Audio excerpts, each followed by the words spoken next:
আপনারা কি কন? বৌমা। জোরে কন কি মা? আরো জোরে, জোরসে বলুন। আচ্ছা, আপনি বেটা আছে, বিয়ে করেছেন, বেটার বউ ভালো? আপনারা বলতেছেন বৌমা, মুরব্বী কথা কয় না। আমি তখনই বুঝবার পারছি বাজার রে,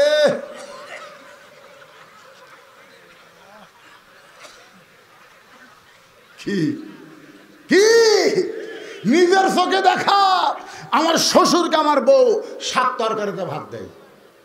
আমার শ্বশুর সোমবারে আসবে, শনিবার থেকে আমার বউ আমার কান গরম করে। আমার বাপ কিন্তু ট্যাংরা মাছ খায়, পাতাশি খায়, আমার বাপ দেশি মুরগি খায়, আমার বাপ গরুর কলজা খায়। আমি সবগুলো এনে দিছি, ওই সব পাক করে আমার শ্বশুরের সামনে তুলে ধরছে।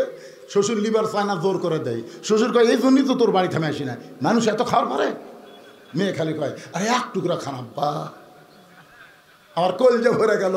মেয়ে তার বাপকে এত ভালোবাসে, কিন্তু আমার কলজা আগুন ধরলো যখন আমার বাপ। আমি তাকাই দেখি আমার বাপ খালি বিস্কুট খায়, আর কিছুক্ষণ পর এই লোক এইদিকে জুড়ে। আমি বললাম বিস্কুট খায়, লোক দেখ খিলাল করে, কারণ কি? আমি কাছে গিয়ে বললাম সালাম আব্বা কেমন? তুই কি ভালো বিস্কুট চোখে দেখিস না? যতবার আমি আসি তোর বউ কি বিস্কুট দেয় রে, কারণ দাঁতের সাথে লেখা যায়। আমি একটা বিস্কুট নিয়ে মুখে দিয়ে দেখি বিস্কুটটার ড্যাম। যে বিস্কুট পিঁপড়া খাইনি, আসলেও ধরেনি, ওই বিস্কুট আমার বাপের ভাগ্যে এক থালি। আল্লাহ কোরআনে বলতেছেন আল্লাযী লিয়াবলুয়াকুম আইয়ুকুম আহসানু আমালা। রে মাওলানা, এই মুহূর্তে তোমার আমলের পরীক্ষা হবে। তোমার শ্বশুর শাক তরকারি পায় আর তোমার বাবা বয়কা বিস্কুট খায়, তোমার কি করার কিছুই নাই। লিয়াবলুয়াকুম আইয়ুকুম আহসানু আমালা, তোমার আমলের পরীক্ষা হবে। হুজুর কি করবে হুজুর? আমি তখন আল্লাহর কোরআনকে সামনে নিয়ে আস্তে আস্তে ঘরের মধ্যে গেলাম। ঘরের মধ্যে যায় কুকিলের মতন আমার বউ আস্তে আস্তে আমার ঘরের কাছে এসে বলতেছে বাবা বসে বিস্কুট খাচ্ছে, দেখছেন ঢাক কি বাবা। আর বাবা কয় আব্বা, আর আমারটা কয় বাবা। বাবা বসে বিস্কুট খাচ্ছে আর আপনি কুকিলের মতন, আপনার শরম নেই? আমি কোনো শরম কেমনে? বাপের সামনে তো ডাকা যায়। তুই জানিস না আমি বসন্তের কুকি? আয়। বউ মনে করছে হয়তো কিছু আমার গিফট দিবি। ও বাবারে, যেই ঘরত গেছে আস্তে করে সিটকি লাগাই দিছি। বাবা কয় এই বদলে বউকে ঘরত তুলে সিটকি লাগালি কেন? আমি বললাম বাবা একটু আমল করা লাগবে বাজান, আপনি কিছু মনে করেন না বাবা, আমি একটু আমল করবো। আমল টুটি ধরে বললাম কে রে, তুই যদি সকালে মরিস আমি বিকালে বিয়ে করবো। তুই কি মনে করছো বুড়া হয়েছে দেখে বইয়ের অভাব পড়ছে? এখনো বাংলাদেশে হাজার হাজার মেয়ে আমার ভক্ত আছে, সকালে মরবো বিকালে বিয়ে করবো। তো সকালে তালাক দিলে রাত 10টার মধ্যে 2টা বউলে ঘর ঢুকবো। কিন্তু আমার ওই বাপ যদি একবার মরে যায় কিয়ামত পর্যন্ত কানলে আমার বাপ পাবো না রে। তুই সে বাপের সামনে ব্যস্ত বিস্কুট দেশ, তোর বাপক তো আমি 7 তরকারি কিনে দেই, তুই ভাত খাওয়াস। আর বউ খপ করে আমার পাও ধরে বলতেছে আজ থেকে তোমার বাবু তো আমার বাবু, তো তোমার বাবু তো। আমি আর কিছুই করলাম না, সিটকে খুলে দিলাম। খুলে দিকে আমার বাপ নাই।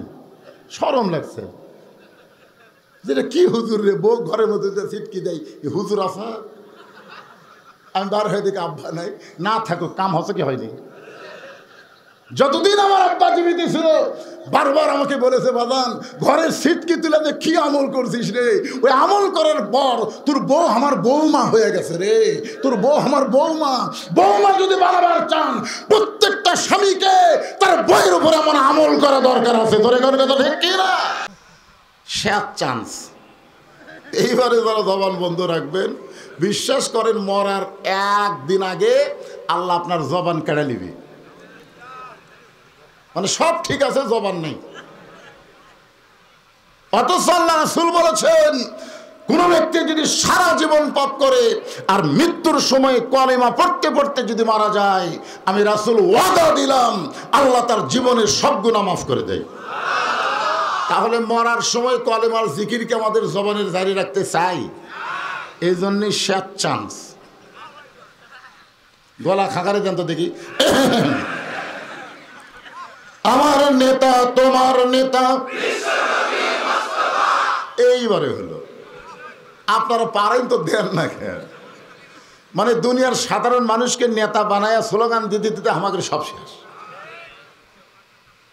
যাদেরকে নেতা বানালেন আপনাকে ফেলে থিয়া পলে গেল, এরপরেও কি বুঝ আসে না? বাংলাদেশের একটা এমপিও বাংলাদেশে নাই, সব পলে গেছে। তোর এখন ঠিক কিনা? এই শালা কামরাঙ্গা খাওয়া স্যামসাগুলো খেলে আপা আপা করতেছে। ওদের একটাবার একটু বিবেক দিয়ে চিন্তা করা দরকার যে একটা এমপি নাই আর আমরা চামচা হয়ে কেন লাফাই? পাশা লাল করার জন্য লাফাচ্ছে। ওই যে একটা কথা আছে, গোপালগঞ্জের পাশা লাল, তোর এখন কি লাল? তো বাসে তোটার পর একজন বলতেছে বসেন ভাই, সিট আছে বসেন না কেন? উপায় নাই রে, উপায় নাই। মানে পাশাত আর্মিরা বাড়িয়া লাল করে দিছে, এখন আর বসবারও পারতেছে। এরকম পাংশা নেতার স্লোগান চলবে না, স্লোগান চলবে বিশ্ব নেতা। দলের কথা ঠিক কি না? ভাগ্য, এটা আমাদের ভাগ্য। এমন একজন মহামানবকে আল্লাহ তাআলা আমাদের নবী হিসাবে কবুল করেছেন। খুশি না বেজার? তাহলে জবান খুলে আর একবার বলি আলহামদুলিল্লাহ। এখন আসেন যে কোরআন থেকে আপনাদেরকে আমি তাফসির করে শোনাবো। আপনাদের সবাইকে বলতে হবে এই কোরআনের মধ্যে কি কোনো সন্দেহ আছে? মাশাআল্লাহ। আচ্ছা, যারা বললেন নাই, আপনার কি কোনোদিন কোরআন ধরছেন? ধরেনও নি। তার মানে আপনারা কেমনে বুঝলেন? আপনাদের মতন বক্তারা বলে হুজুর, বক্তাদের কথা শুনে তো বললে হবে না। এ কোরআন কি আপনাকে ওয়াজ শোনার জন্য আল্লাহ পাঠাইছে নাকি? যে একজন বক্তা এসে কোরআনের ওয়াজ করবে আর তোমরা শুনবে? কোরআন প্রত্যেকটি মুসলমানের জন্য শিক্ষা করা কি? আরো জোরে বলেন। নামাজ পড়া যেমন ফরজ, রোজা করা যেমন ফরজ, সামর্থ্যবানদের জন্য হজ করা যেমন ফরজ, আল্লাহর কোরআনকে শিক্ষা করা তেমনি ফরজ। এবার ঠিক সবাই বলেন না? যাই হোক, আমার সঙ্গে তিনটা কথা বলা লাগবে। এক নম্বর কথা হলো কোরআনে কোনো সন্দেহ, দুই নম্বর কথা হলো কোরআনে কোনো গোজামিল, তিন নম্বর কথা হলো কোরআনে কোনো ধোঁকা। মাশাআল্লাহ, এই যে তিনটা নাই কইছেন, ফেরেশতারা বলবে আল্লাহ তোমার বান্দারা তিনবার নাই নাই কইল, এদের রেজাল্ট কি? আল্লাহ বলতেছে এদের রেজাল্ট হলো এদের জীবন থেকে জাহান্নামকেও আমি আল্লাহ নাই করে দিলাম। শুধুমাত্র কোরআনকে স্বীকারোক্তি দেওয়ার কারণে আল্লাহ যদি জাহান্নামকে নাই করে দেয়, সেই কোরআনের তাফসীর মনোযোগ দিয়ে শোনার দরকার আছে না নাই? আসেন, সূরা মুলকের 2 নম্বর আয়াত আপনাদের সামনে আলোচনা হবে। মাইকের সাউন্ডটা চনচন করে কেন বাজান? এই হ্যাঁ, চনচনই বন্ধ করে দাও, সাউন্ড আসতে হলে ক্ষতি নাই, কিন্তু চনচন করলেই বিপদ। আল্লাযী খালাকাল মাউতা ওয়াল হায়াতা লিয়াবলুয়াকুম আইয়ুকুম আহসানু আমালান ওয়া হুয়াল আজিজুল গফুর। এর বাংলা অর্থ হলো আল্লাহ তোমাদের জীবন এবং মৃত্যুকে সৃষ্টি করেছে। যেরকম ঠিক কি না? এর মধ্যে কি আমি বাদ নাকি? আমি। এই জন্য আমাদের বলতে হবে আল্লাহ আমাদের মৃত্যু এবং জীবনকে সৃষ্টি করেছেন। আগে কিন্তু মরার কথা আছে। আগে কিসের কথা? মরার কথা। আল্লাহ যে খলাকাল মাউতা, আগে মরার কথা বলা হয়েছে, এরপরে বলা হয়েছে অল হায়াতা, এরপরে হায়াতের কথা বলা হয়েছে। লিয়াবলুয়াকুম, তোমাদেরকে পরীক্ষা করা হবে। কে বলতেছেন? আল্লাহ। কি পরীক্ষা? আইয়ুকুম আহসানু আমালা, সুন্দর আমলের পরীক্ষা হবে। এখন আপনারা বলেন, আমরা যদি সুন্দর আমল করতে চাই তাহলে সুন্দর একটা পরিবেশের দরকার আছে না নাই? আছে। সুন্দর একটা পরিবেশ যদি তৈরি করতে চাই তাহলে সুন্দর একটা সমাজের দরকার আছে না নাই? সুন্দর একটা সমাজ যদি বানাবার চাই তাহলে সুন্দর একটা রাষ্ট্রের দরকার আছে না নাই? সুন্দর একটা রাষ্ট্র গঠন করতে গেলে ডক্টর কামালের সংবিধান দেওয়া হবে না, আল্লাহর কোরআনের সংবিধান লাগবে। জোরে কোন কথা ঠিক কিনা? এখন চিন্তা করেন, আমাদের বাংলাদেশে ৭১ সালে একটা সংবিধান তৈরি হয়েছে, আর সেই সংবিধানকে সমুন্নত রাখতে গিয়া আওয়ামী লীগের একজন ফ্যাসিস্ট চামচাকে বাংলাদেশের প্রেসিডেন্ট হিসাবে রাখা হয়েছে। জোরে কোন কথা ঠিক কিনা? হাসিনা পলাইলেও চুপ, কিন্তু পলায়নি। কিছুদিন আগে অপসারণের একটা কথা উঠলো, সবাই বলতে যে সংবিধানকে, হাইরে সংবিধান, মানুষের তৈরি সংবিধানকে তোমরা যদি এত গুরুত্ব দাও, তাহলে আল্লাহর কোরআনের সংবিধানের গুরুত্ব কম না বেশি? জোরে বলেন। এই কোরআন অনুযায়ী যদি বাংলাদেশ চলে, তাহলে বাংলাদেশের যারা নেতৃত্ব দেবে তাদের চরিত্র কেমন হবে, আর বাংলাদেশের যারা কর্মী হবে তাদের চরিত্র কেমন হবে? বুঝবার পারেন নাই? আমাদের বাংলাদেশের প্রধানমন্ত্রীর চরিত্র কেমন? এতগুলো মানুষকে যে হত্যা করলো, হত্যা করার নির্দেশ দিল, সেনাপতি বলল আর মারা যাবে না। কি তারপরেও ভালো না মন্দ ভয় করতেছেন? একটা কথা বিশ্বাস রাখেন, কোরআন আমার সামনে, ওই হাসিনা পলায় গেছে, ও আর বাংলার জমিনের ক্ষমতার চেয়ারে বসতে পারবে না। ধরে কোন কথা ঠিক কিনা? তাহলে ভয় করতেছেন? এই চামচাকরক দেখে, চামচাকের পাশা লাল করে দিলে সব ঠান্ডা হয়ে যাবে। ধরে কোন কথা ঠিক কিনা?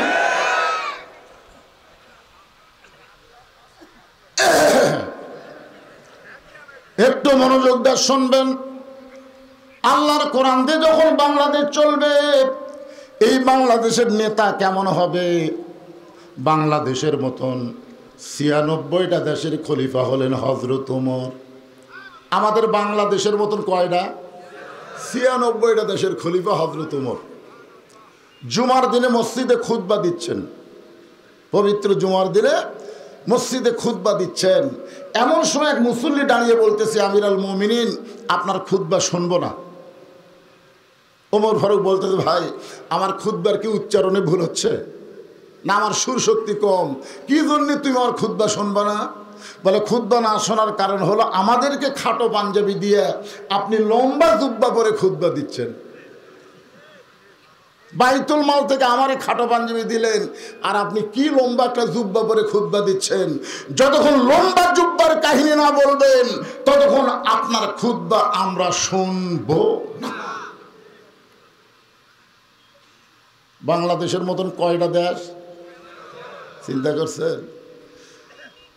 আমাদের এমপি যদি, আপনাদের এমপি যদি এরকম কথা বলেন, ভাই আমি এক সন্ধ্যা ভাতই পাই না, বাজারের যে জিনিসপত্রের দাম, আর তুমি এইরকম দামি গাড়ির চড়ে ঘুরে বেড়াও, কয়া মাত্রই আপনাকে জেলত দিবি। ধরে কোন কথা ঠিক কিনা? অর্ধ পৃথিবীর খলিফা আল্লাহর কোরআন দিয়ে রাষ্ট্র চলায় বলে, নিজের কোনো কথা চলবে না, কথা হবে কেবল মাত্র ওমর ফারুক লক্ষ্য করে দেখেন, সমস্ত সাহাবী ওই মুসল্লি সাহাবীর সাথে একমত, ওমর ফারুকের পক্ষে কেউ নাই। এমন সময় ৩০ পারা কোরআনের হাফেজ, ৬ লক্ষ হাদিসের হাফেজ আব্দুল্লাহ ইবনে ওমর। ওমর ফারুকের একটা ছেলে আছিল, নাম হলো আব্দুল্লাহ। জোরে বলেন নাম কি? আব্দুল্লাহ কিন্তু ৩০ পারা কোরআনের হাফেজ। আপনারা বলেন তো, নেতার ছেলে কিসের হাফেজ? আর আমাদের নেতার ছেলে কিসের হাফেজ?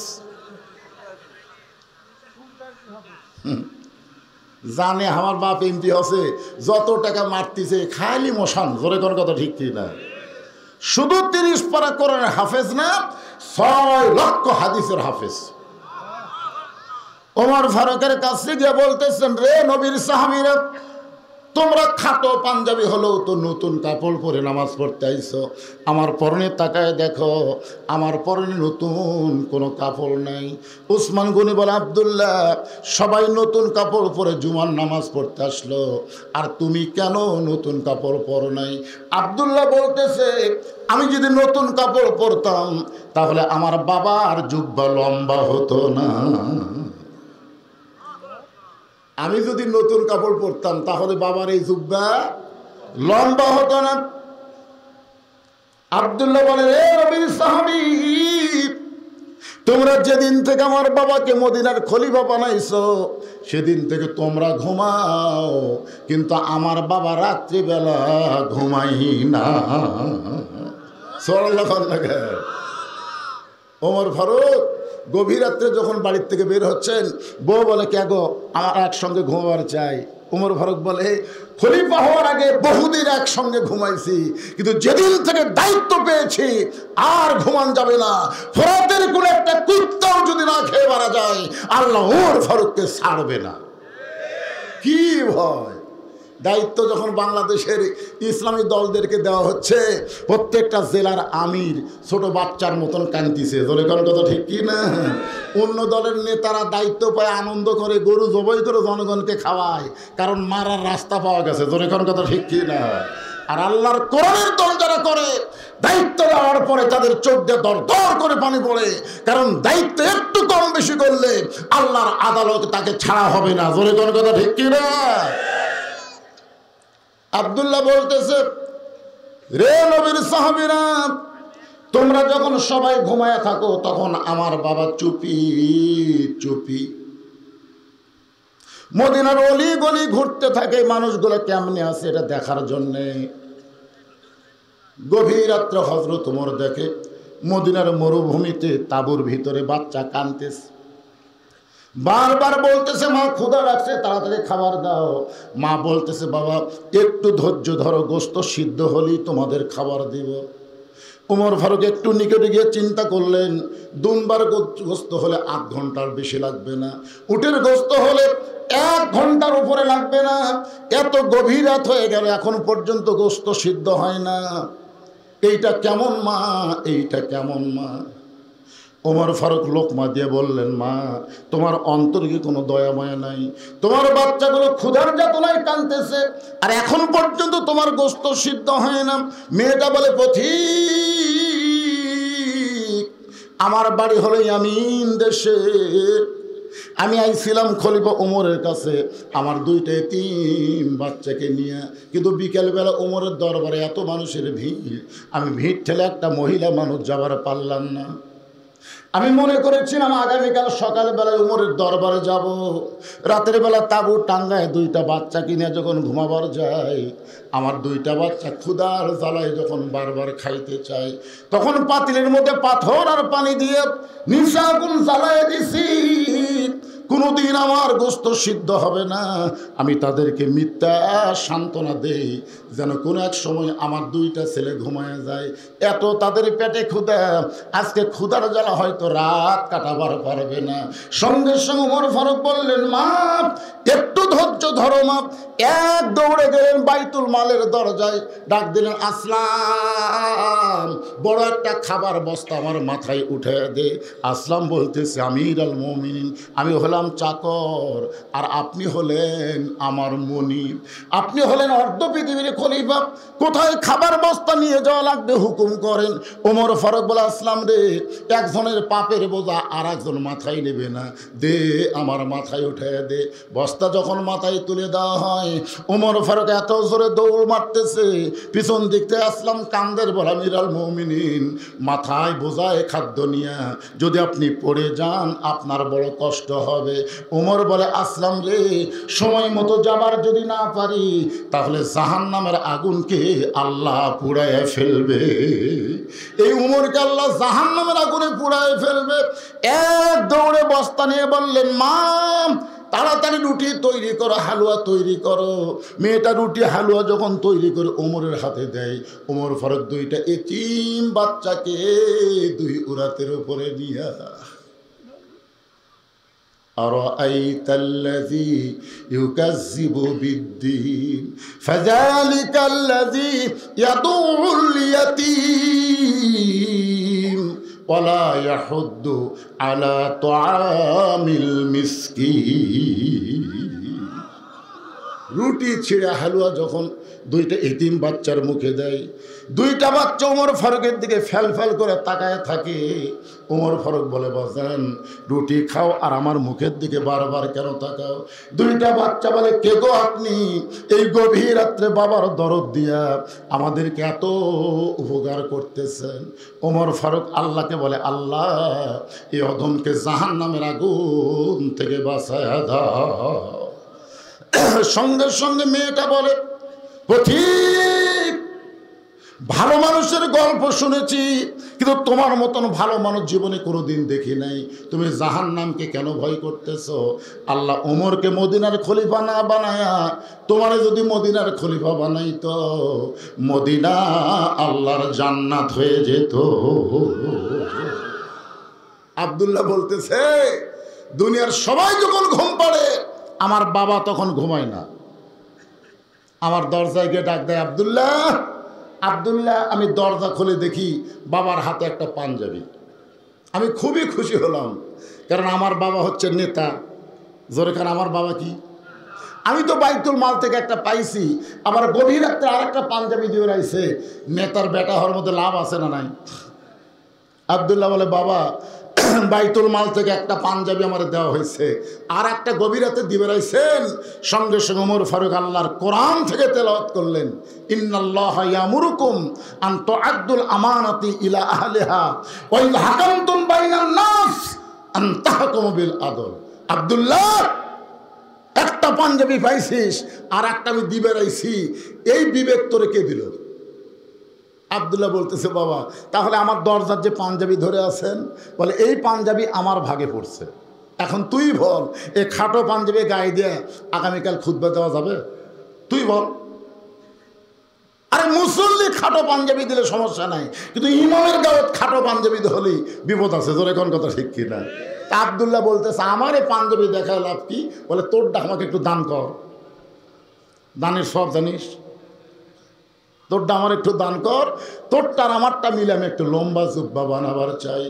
আব্দুল্লাহ বলতেছে, গভীর রাত্রে আমার বাবাকে আমার পাঞ্জাবিটা দান করলাম। বাবার পাঞ্জাবি আমার পাঞ্জাবি একত্র করে বাবা লম্বা জুব্বা বানায় খুতবা দেয়।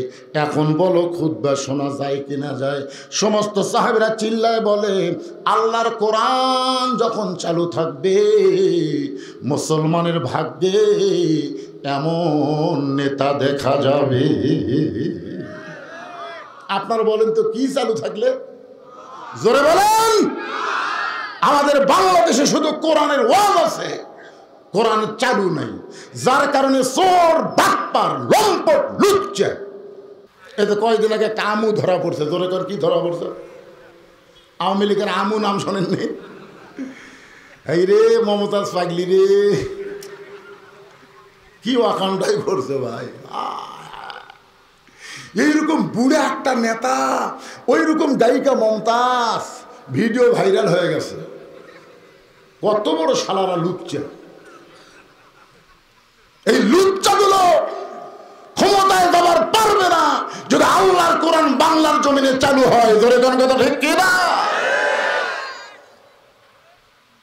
এই জন্য সমস্ত সাহাবীরা বলতেছে, আল্লাহর কোরআন দিয়ে যখন দুনিয়া চলবে এমন ভালো মানুষকে নেতা হিসাবে দেখা যাবে। এখন নেতা তো মাশাআল্লাহ ভালোই শুনলেন, কর্মী। আল্লাহর কোরআন দিয়ে যদি বাংলাদেশ চলে, আপনারা বলেন তো কর্মীগুলো কেমন হবে? আমার অনেক মা বোনেরা পর্দার অন্তরালে বসে ওয়াজ শুনতেছে। ধরে কোন ঠিক কিনা? আমি আজকে কোনো পুরুষ কর্মীর কথা বলবো না, একটা নারী কর্মীকে আপনাদের সামনে তুলে ধরবো। আল্লাহর কোরআন যখন বাংলাদেশে চালু হবে তখন মেয়েরা কেমন ইসলামের কর্মী হবে। প্রত্যেকটা স্বামী তার বিবির দ্বারা, তার মেয়ের দ্বারা বাবা কত শান্তি পাবে, এইটা আমাদের জানার দরকার আছে না নাই?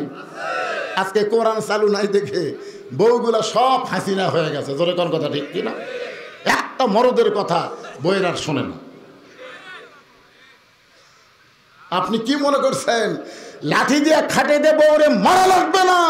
কোরআন চালু হলে তার ভালো হতে বাধ্য। 2 লাইন রাস্তা 4 লাইন করা, রাস্তার উপর কালভার তৈরি করা, মাদক মুক্ত সমাজ করা, বাল্য বিয়া বন্ধ করা, এগুলো একটাও 1 নম্বর দায়িত্ব নয়। দায়িত্ব হতে পারে, তবে 1 নম্বর নয়। 1 নম্বরের দায়িত্ব হলো আকামুস সালাত, নামাজ কায়েম করা। জোরে কোন কথা ঠিক কিনা? আজকে যদি কোরআন বাংলাদেশ চালু হয়, নামাজের বিল যদি সংসদে পাশ করা হয়, আমাদের একটা যুবকও লম্পট থাকবে না। কারণ আল্লাহ কোরআনে বলেছেন মানুষকে ভালো করতে পারে কে? রোজা পারে, যাকাত পারে, হজ পারে, কে পারে? এই দেখেন, আপনারা সবাই জানেন ইন্নাস সালাতা তানহা আনিল ফাহশাই ওয়াল মুনকার, একমাত্র নামাজে পারে মানুষকে যাবতীয় ফাহিশা খারাপি থেকে বাঁচায়া দিতে। আপনারা বলেন তো, যে সমস্ত ছেলেরা এই মুহূর্তে মেলাদ ঘুরতেছে, একটু বিবেক দিয়ে চিন্তা করেন, যে সমস্ত যুবকেরা মেলাদ ঘুরতেছে, এরা কি 5 ওয়াক্ত নামাজ পড়ে? একটা 5 ওয়াক্ত নামাজ পড়ে, ওয়াজ বাদ দিয়ে মেলাদ আছে বার করে পারলে আজকের ওয়াজ ফ্রি। একটা বার করেন, 5 ওয়াক্ত নামাজ পড়ে, কোরআনের মাহফিল বাদ দিয়ে মেলাদ ধরে একজনও নাই। যারাই ঘুরতেছে তারাই হলো বেনামাজি। ধরে কোন কথা ঠিক কিনা? বেনামাজি বান্দা যারা শয়তানের বড় ভাই তারা। এই জন্যে কোরআন দিয়ে যখন রাষ্ট্র চলবে, প্রত্যেকটা যুবকগুলোকে পুলিশ লাগবে না, র্যাব লাগবে না, নামাজের কারণেই আল্লাহ তাদের ভালো বানায় দিবে। অর্ধ পৃথিবীর খলিফা হযরত ওমর আল্লাহর কোরআন দিয়ে রাষ্ট্র চালায়। কোরআনের কর্মীরা কেমন হবে দেখার জন্য ছদ্মবেশে মদিনার অলি গলি ঘুরতেছে। হঠাৎ হযরত ওমর দেখতে পায় 2 পাহাড়ের মাঝখানে একটা গিরিপথ। ওই গিরিপথের ভিতর দিয়া একটা সুন্দরী মেয়ে ধীর গতিতে হেঁটে হেঁটে আসতেছে। ওমর ফারুক দেখে 2 পাহাড়ের মাঝখানকে বলা হয় গিরিপথ। জোরে বলেন কি পথ?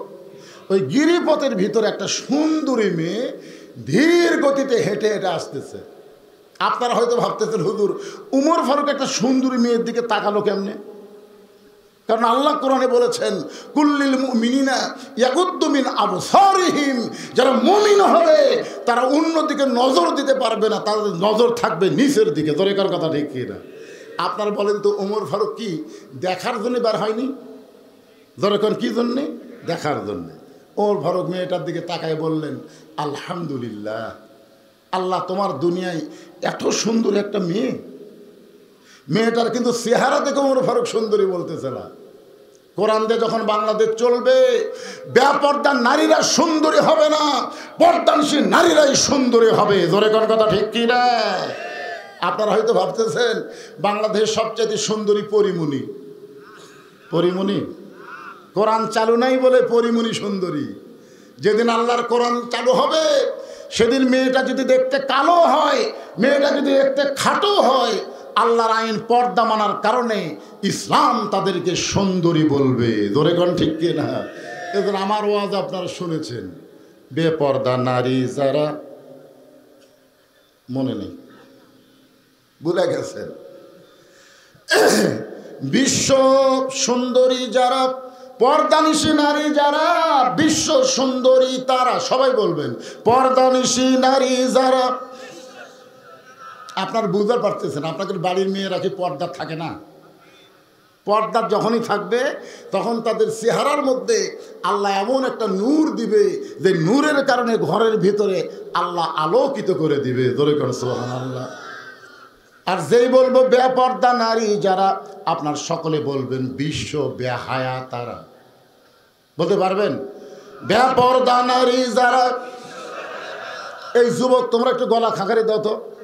আমি যেই বলবো বেপর্দা নারী যারা, তোমরা বলবা শিলা কলা তারা। বেপর্দা নারী যারা, একই গাছের কলা, এক গামলায় শোঁচাওয়ালা, এক গামলা শিলা। 3 রাস্তার মোড়ে কলাওয়ালা বসে আছে। আপনারা খরিদ্দার বলেন তো, কোন গামলার কাছে যাবেন, শোঁচাওয়ালা না শিলা? কলাওয়ালা কিন্তু বলতে ভাই একই গাছের কলা রে, তো শিলা খাইলে নিলে অসুবিধা কি? তখন বলে ভাই শিলা কলা আমি টাকা দিয়ে কিনি না। তো তুমি কি কলা শিলা খাও না? শিলাই খাই, কিন্তু আমার আগে কেউ ছিললে সেটা আমি নেই না, কারণ আমি খাওয়ার আগে ধুলাবালি মশামাছি পড়ার কারণে ওইটা খাওয়ার অনুপযুক্ত হয়েছে। ধরে কোন কথা ঠিক কি না? তো শিলা করা যদি আপনার পছন্দ না হয়, বেপর্দা নারী আপনার পছন্দ কেমনে হয়? আপনারা মনে করছেন বেপর্দা নারীর উপর মশামাছি পড়েনি? রাস্তায় গ্রামে একটা মেতর আছে, মেতর এসে বেপর্দা মেয়ের দিকে বলতেছে, রে কার বউ রে? দেখছেন এরা কার বউ রে? একটা ভ্যানালা যাচ্ছে আর বলতেছে, এত সুন্দর, এটা কার বউ রে? একটা ফকির ভিক্ষা করে ওর যাচ্ছে আর বলতেছে, ওরে বাবা রে। তার মানে মেতর, ভ্যানালা, ফকির সবাই দেখতেছে, একটা করে ঢুকি চিনি মারতেছে। এই মেতর, ফকির আর ভ্যানালা যখন রাত্রে শোষে, ওই বেপর্দা নারী স্বপ্নে ওর কাছে গেছে। বেপর্দা নারী যারা সকলের বউ, তারা যারাই দেখবে তাদের সাথে স্বপ্ন তো সবার সম্ভাবনা আছে। জোরে কোন আছে, কথা কন না। মনে কষ্ট নিয়েন না বাজান। আল্লাহ কোরআনে বলেন, ফাকরনা ফি বুয়ুতিকুন্না ওয়ালা তাবাররাজনা তাবাররুজাল জাহিলিয়াতিল উলা। কোরআনের আয়াত শুনে আল্লাহ আকবার বলতে আপনাদের আপত্তি আছে? আল্লাহ আকবার বলতে বাংলাদেশের একটা দলেরই আপত্তি, তার নাম হলো আওয়ামী লীগ। ধরে কোন কি? আপনারা দেখবেন কোরআনের দল যারা মিছিল শুরু করার সময় তারা আল্লাহ আকবারটা শুরু করে। ধরে কোন ঠিক কিনা? নারে তাকবীর। আর আওয়ামী লীগের স্লোগান কি? জালো রে জালো। প্রথম স্লোগান হচ্ছে জালো রে জালো, আর শেষকার স্লোগান হলো জয় বাংলা। জন্ম নেওয়ার সময় আমাদের ডান কানে আল্লাহ আকবার আযান হয়েছে, বাম কানে আল্লাহ আকবার আকামত হয়েছে। মরে যাওয়ার পরে আমাদের লাশটা সামনে নিয়ে জানাজায় বলা হবে আল্লাহ আকবার। ধরে কোন ঠিক কি না? তা আমরা কি আল্লাহ আকবরের বিরুদ্ধে না পক্ষে? কারা কারা আল্লাহ আকবরের পক্ষে? দুই হাত তুলে লিল্লাহে তাকবীর। একটু জিকির করেন লা ইলাহা। যে পোকা পড়ে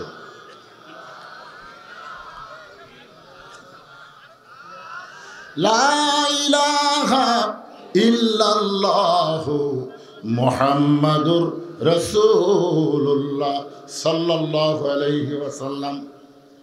বাগান একটু মনোযোগ দিয়ে শুনবেন। উমর ফারুক যে মেয়েটাকে সুন্দরী বলতেছে, ওই মেয়েটা আপাদ মস্তক আল্লাহর আইন পর্দা।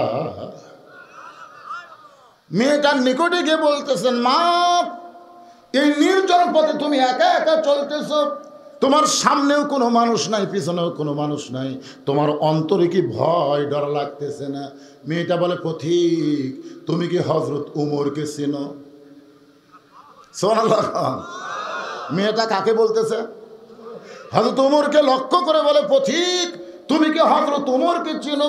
যদি হযরত উমরকে চিনতা তাহলে এরকম বেয়াসাইজা কথা বলতা না। উমর ফারুক বলতেছে, মা কি বেয়াসাইজা? মেয়েটা বলে, পথিক আল্লাহর কোরআন দিয়ে যখন রাষ্ট্র চলবে তখন পৃথিবীর এক প্রান্ত থেকে আরেকটা প্রান্ত পর্যন্ত একটা মহিলা যাবে, ওই মহিলার কলিজায় কেবলমাত্র ভয় থাকবে কার? আর আমাদের বাংলাদেশে একটা বুড়ি পর্যন্ত ধর্ষণ আছে, আবার 8 বছরের ছোট্ট বাচ্চাও পর্যন্ত ধর্ষিত হয়েছে। ধরে কোন কথা ঠিক কিনা? হায় হায় রে, যতই আইন করেন, কোন আইন দিয়া বাংলাদেশের নারীদের ধর্ষণ বন্ধ করা যাবে? যত আইন করেন অ্যাসিড মারা বন্ধ হবে না, হবে না। কারণ ঘরের মধ্যে শুটকি যদি আপনি রাখেন, বিড়াল কি দাওয়াত দেওয়া লাগে? লাগে? বিড়ালের কিন্তু নাক আছে ভাই, নাক টানতে টানতে ঘরের মধ্যে যায়, দেখে দরজা খোলা, খাটের তলে পাতিলের উপর ঢাকনা নাই, পাতিল ভরা শুটকি মাছ। আপনার বলেন তো বিড়াল কি বিসমিল্লাহ বলার টাইম পাবি? কারণ বিড়াল জানে মালিকের শুটকি খাওয়া হলো চুরি করে খাওয়া। এই বাংলাদেশে মিননের দল, ইনুর দল, এরা হলো নাস্তিক দল। জোরে কোন কথা ঠিক কিনা? শহীদ প্রেসিডেন্ট জিয়াউর রহমান বাংলাদেশের সংবিধানে বিসমিল্লাহ শুরু করেছেন। এই শালা নাস্তিকেরা এই বিসমিল্লাহর বিরুদ্ধেও লাগছিল। জোরে কোন কথা ঠিক কিনা? বাংলাদেশের মুসলমান আমার মতন যাদের বয়স তারা জানে একটা প্রেসিডেন্ট আইছিল শহীদ জিয়াউর রহমানের নাম শোনেন না আপনারা? কে মুরব্বী দেখেননি? জিয়াউর রহমানের 4 বছর হযরত উমরের শাসন ব্যবস্থা বাংলাদেশে চালু হয়েছিল। জোরে কোন সুবহানাল্লাহ। আজকে বাংলাদেশের বিএনপি যদি শহীদ জিয়ার আদর্শকে গ্রহণ করে, তার দল অনুসারে যদি চলে, তাহলে বাংলাদেশের বিএনপিকেও ইসলাম মোনা দল ঘোষণা করা হবে। জোরে কোন কথা ঠিক কিনা? সমস্ত ক্ষমতার মালিক কে? এটা জিয়াউর রহমানের কথা। একটু মনোযোগ দিয়ে শুনবেন আল্লাহর বান্দারা। মেয়েটা বলে পথিক, ওমর ফারুক আল্লাহর কোরআন দিয়ে রাষ্ট্র চালায়, আমি এই 2 রাস্তার মধ্যে চলতেছি, আমার কলিজার মধ্যে কেবলমাত্র ভয়টা। ওমর ফারুক বললেন, মা আলহামদুলিল্লাহ, তোমার কাছে আমার একটা প্রশ্ন হলো, এই নির্জন পথে তুমি চলার সময় আমি দেখতেছি তুমি ধীর গতিতে চলতেছো, তোমার চলন বলন দেখেও তো বোঝা যায়, আমার মনে হয় তোমার ভিতরে কোনো দুঃখ লুকে আছে। মেয়েটা বলতেছে, পথিক আসলে আমি একজন দুঃখী নারী, আজকে 6 দিন হলে হযরত উমরকে খুঁজতেছি, যদি উমরকে দেখা পাই তাহলে আমার দুঃখের কথা একটু বলবো তার কাছে। উমর ফারুক হাসে আর বলে, মা তুমি কি পাগলি নাকি? উমর হচ্ছে অর্ধ পৃথিবীর খলিফা, উমরকে যদি পাবার চাও গণভবন যাও। আমাদের ছেলেরা গণভবনে গেছিল, তোর এখন কথা ঠিক কিনা? 12 পদের তরকারি রে পাক করে খাওয়ার ভাগ্য হয়নি, অথচ 2 দিন আগে বলেছিল এই দেশের মালিক হলো আমার বাপ, এই দেশ আমার বাপের, এই দেশ হলো আমার, আমি পলাবো না, আমি ফলাবো না। মাত্র 2 দিন আগেই বলেছিল। তোর এখন কথা ঠিক কিনা?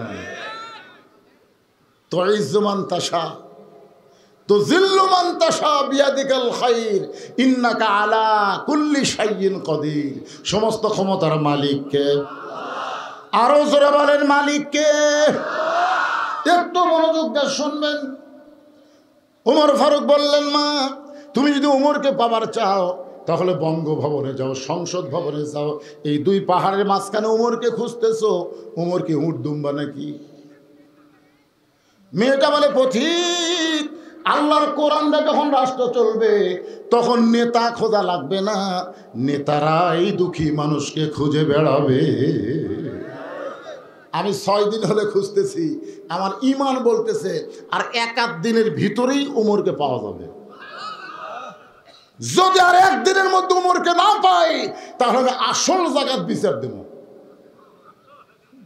দুনিয়ার কোনো জজ কোর্ট না, হাইকোর্ট না, সুপ্রিম কোর্ট না, বিচার দিব কার কাছে? আরো জোরে বলেন। 15.5 বছর বাংলাদেশের নির্যাতিত মুসলমান হাইকোর্ট সুপ্রিম কোর্টে কোনো বিচার পায়নি, কারণ হাসিনার দালালেরা বিচারপতি হয়েছিল। জোরে কোন কথা ঠিক কিনা? সবাই বিচার দিছে কার কাছে? আল্লাহ আল্লাহ। আপনি জানেন সাইদি হুজুরকে 13 বছর জেলখানায় রেখে ভালো মানুষকে হাসপাতালে নিয়ে গিয়ে হত্যা করলো। এই জন্যে বাংলাদেশে একটা গান বের হয়েছে, আল্লামা সাইদি তুমি মরনি, শহীদ হয়েছ আমরা এটাই জানি। আপনারা বলেন তো, মারা গেলে তাকে কোনোদিন শহীদ বলা হয়? মেরে ফেলে দেওয়া হয়েছে। আপনারা বলেন, তাকে যখন স্লো পয়জন ইনজেকশন করলো তার বিচার তখন কার কাছে? আরো জোরে বলেন। অনেক আলেমদেরকে আয়না ঘরের মধ্যে বন্দি রেখে নির্যাতন করা হয়েছে। তারা দেখছে বাংলাদেশের কোনো কোর্টে বিচার দিলে হবে না, আসল জায়গায় বিচার দেওয়া লাগবে। জোরে কোন কথা ঠিক? আপনারা আসল জায়গা বোঝেন? আমার চিনিস, আমার দল ক্ষমতা আছে, আগামীকাল 10টায় তো সাইজ করবো রে, এমন কথা বলেছে। আমার চিনিস, আমার দল ক্ষমতাত আছে। আপনারা বলেন তো ক্ষমতাত কে আছে? কথা কয় না, ক্ষমতাত কে আছে? কিন্তু আওয়ামী লীগের সামসার এতদিন কি বলছে? আমাকে চিনিস, আমাকে বলেছে হুজুর মুখ সামলে ওয়াজ করবেন। একটাই মাত্র বক্তা আমি ছিলাম, প্রত্যেকটা মাহফিল আমি ডাইরেক্ট হক কথা বলবার না পারলো অ্যাঙ্গেলে বলেছি, আপনারা বুঝবার পারছেন। তোর এখন কথা ঠিক কি না? আমার হক কথা কিন্তু বন্ধ হয়নি। এক সময় মহাদেবপুর আমার ওয়াজ বন্ধ করে দেওয়া হয়েছিল। এই শালা সলিম জোরে বলেন নাম কি? এই শালা সলিম।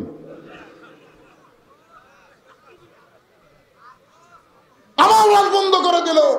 আপনার আমার ওয়াজ শুনবেন পাগল, কিন্তু আমাকে ঢুকতে দেওয়া হবে না। আপনাদের মনে নাই? জোরে করেন মনে নাই? একটু চিন্তা করেন, বিচার কার কাছে? আগামীকাল সকাল 10টায় তো সাইজ কর্ম রে। ওই এখন বাড়ির যে রাত্রেবেলা কাঁদতেছে, বউ বলে কান্দেন কেন? বলে সকাল 10টায় আমাকে সাইজ করবি। বউ মুচকে মুচকে হাসে আর কয়, সকাল 10টায় সাইজ করবি আর এখনই কান্দেন? এই দেশে কি বিচার নাই? আপনি সিআরএম লোক বিচার দেন যে আপনাকে সাইজ করবার চাচর বিচার করবে। স্বামী আরো মুচকে মুচকে হাসে। বউকে হাসেন কেন? এখনই কানলেন আবার হাসতেছেন কেন? বলে তোর কথা শুনে, তুই যে বললি দেশে কোনো বিচার নাই। 6 বছর ন্যাংরামের চাষ করছে, জ্যৈষ্ঠ মাসে দেখতে গেছে আম পাকছে কিনা। যা দেখে গাছের ডালে বসে এক ছোট্ট বাচ্চা আম পাড়তেছে আর ব্যাগের মধ্যে তুলতেছে। বাগানের মালিক বলে আমি খাই নাই, বউ ছোট কেউ খাই নাই, আর তুই আমার কাছে ধরে আম পাড়তেছিস, তোর বাপক যা বিচার দেবো রে। ছেলে খালি মুচকি মুচকি হাসে। বাগানের মালিক বলে হাসিস কেন? বলে আমার বাবা কোথায় খুঁজবার যাবেন, আমার বাবাও তো আর এক গাছ চড়ছে, গাছের নিচে বসে কান্দের। বলে আল্লাহ বিচার দিব কার কাছে রে? বেটাও চোর, বাপও চোর। আমাদের বাংলাদেশ তেমন একটা দেশ হয়েছিল, জোরে কার কথা ঠিক কিনা? তো এখন বলতেছে যে বেটা আমাকে আগামীকাল সকাল 10টায় সাইজ করবে, ওই চেয়ারম্যানেরই চামছে। তাহলে চেয়ারম্যানের কাছে বিচার দিয়ে লাভ আছে? বউ বলে তাহলে আপনি কার কাছে কাঁদতেছেন? স্বামী বলতেছে আসল জায়গা। আপনার তো অন্তরে কি ভয় হয় না? আসল জায়গা আপনার যাদেরকে অত্যাচার করছেন, যাদেরকে হত্যা করেছেন, বাংলাদেশের সমস্ত টাকা বিদেশে পাচার করে বাংলাদেশকে গরিব বানায়া দ্রব্যমূল্য আগুন ধরাইছেন। ধরে কোন কথা ঠিক কিনা? একটাবার চিন্তা হয় না? আপনাদের বিবেককে কুত্তে পেশাব করে দিয়েছে নাকি? একটা মানুষের কত টাকা লাগতে পারে? একটা মানুষ কয়দিন বাঁচবে, তার কত টাকা লাগতে পারে? সারা দরবেশ দাড়ি কামে নৌকা চড়ছিল। ধরে কোন কথা ঠিক কিনা?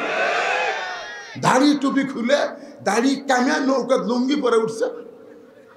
বাংলাদেশের ব্যাংক থেকে 36,000 কোটি টাকা মারছে। ধরে কোন কথা ঠিক কিনা?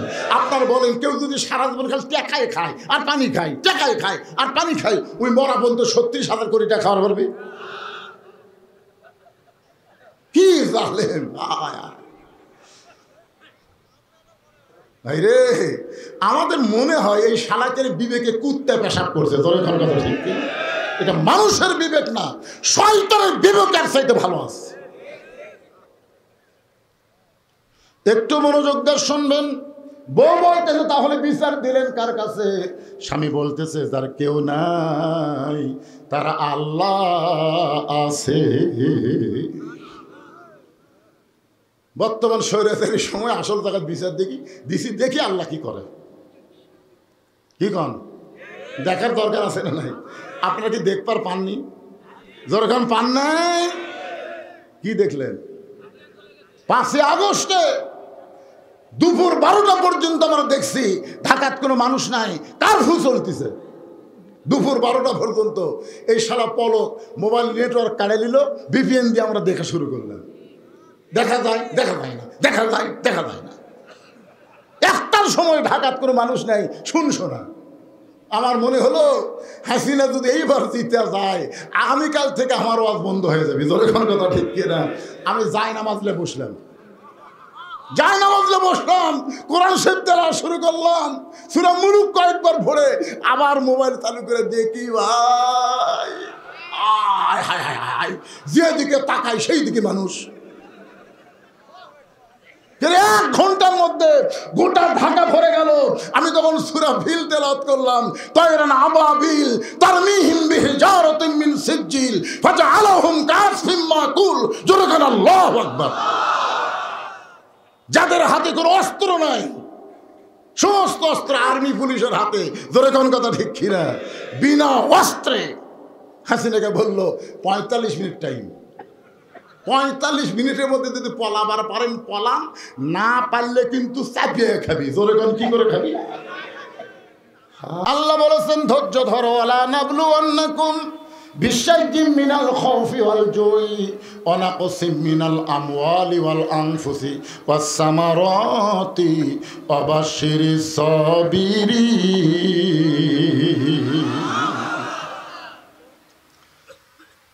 আর বউ গোসলখানা, টাইসালা গোসলখানা, তো ওই গোসলখানা যে বেটা হুমকি দিতে সকাল 10টার তো সাইজ করবো, ওর বউ দুপুরবেলা ওর প্যান্ট শার্ট পরিষ্কার করছে, কিন্তু প্যান্ট শার্ট পরিষ্কার করার পরে পানি দিয়ে যে সাবানের ফ্যানটা ধুয়ে দেওয়া লাগবে, ওর বইয়ের আর ওটা মনে নেই।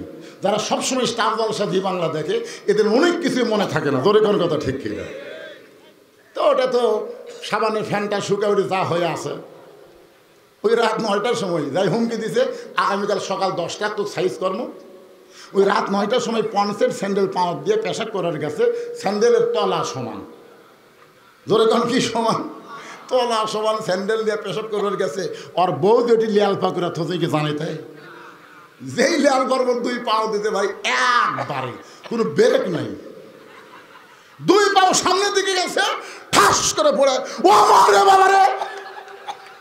বউ দৌড়ার থেকে স্বামীর হুঁশ নেই, বিচার কার কাছে? চোখে মুখে পানি দিছে, স্বামী একটা কথাই বলতেছে আমার মাথা নেই, ধরে কারণ কি নেই। মোবাইল করছে শহীদ মেডিকেল কলেজে, অ্যাম্বুলেন্স আসছে রাত 11টার সময়। স্বামী বলতেছে গ্রামের মধ্যে অ্যাম্বুলেন্স ঢুকলো, কি অসুস্থ একটু বার হয়ে দেখি। বউ বলতেছে তোমার হুঁশ নাই, সকাল 10টায় তোমার সাইজ করবি। স্বামী বলতেছে পাগলি 10টা বাজতে অনেক বাকি, একটু দেখি।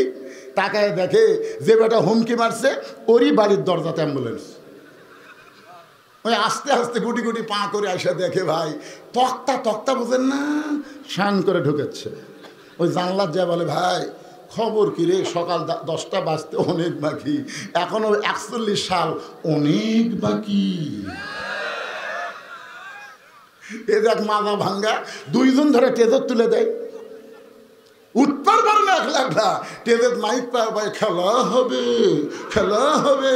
কে রে কাউয়া, তুই কোন জায়গায় লুকাইছিস, খুঁজে পাওয়া যায় না, ধরে কর কথা ঠিক কি? খেলবার গেলে মাথার বল থাকা লাগবে, ধরে বলেন কথা ঠিক কি না? একটু মনোযোগ দিয়ে শুনবেন। আল্লাহর কাছে যখন কেউ বিচার দেয় 41 সাল লাগে না, 24 সালের 5 আগস্টেই তাকে পলান লাগে, ধরে কোন ঠিক কিনা? মেয়েটা বলতেছে পথিক 6 দিন হলে ওমরকে খুঁজতেছি, আমার বিশ্বাস আর 1-8 দিনের মধ্যেই হযরত ওমরকে পেয়ে যাব।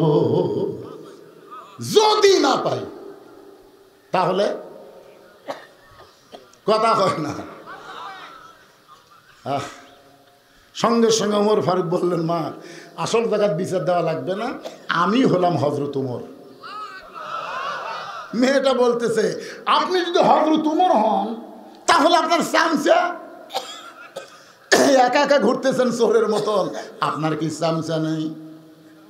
ওমর ফারুক চোখের পানি বের করে বলতেছেন ইন্নামাল মুমিনুনা আল্লাযীনা ইযা যুকিরাল্লাহু ওয়াজিলাত কুলুবুহুম ওয়া ইযা তুলিয়াত আলাইহিম আয়াতুহু জাদাতুহুম ঈমানাও ওয়া আলা রাব্বিহিম ইয়াতাওয়াক্কালুন। আল্লাহর কোরআন দিয়ে যখন রাষ্ট্র চলবে তখন র্যাব পুলিশ লাগবে না, পুলিশ নেতার চামচা না, পুলিশ হলো জনগণের খাদেম, ধরে কোন কথা ঠিক কিনা?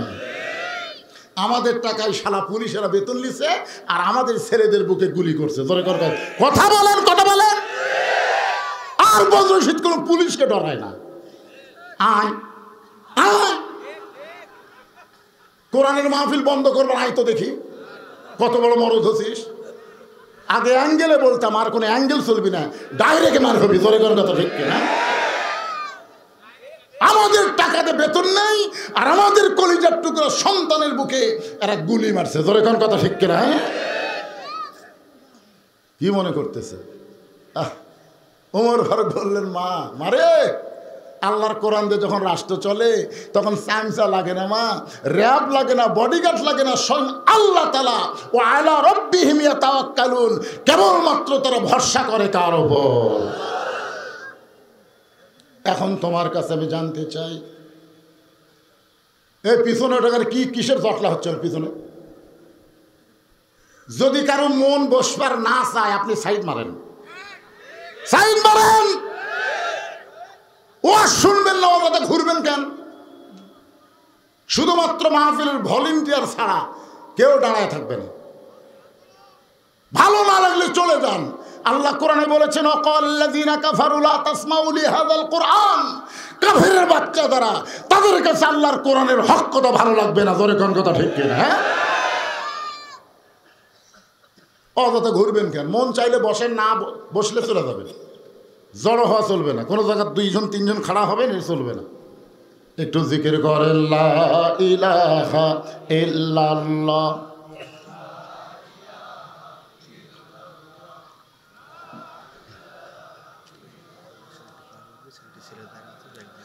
লা ইলাহা ইল্লাল্লাহু মুহাম্মাদুর রাসূলুল্লাহ। সকলে বলি সাল্লাল্লাহু আলাইহি ওয়াসাল্লাম।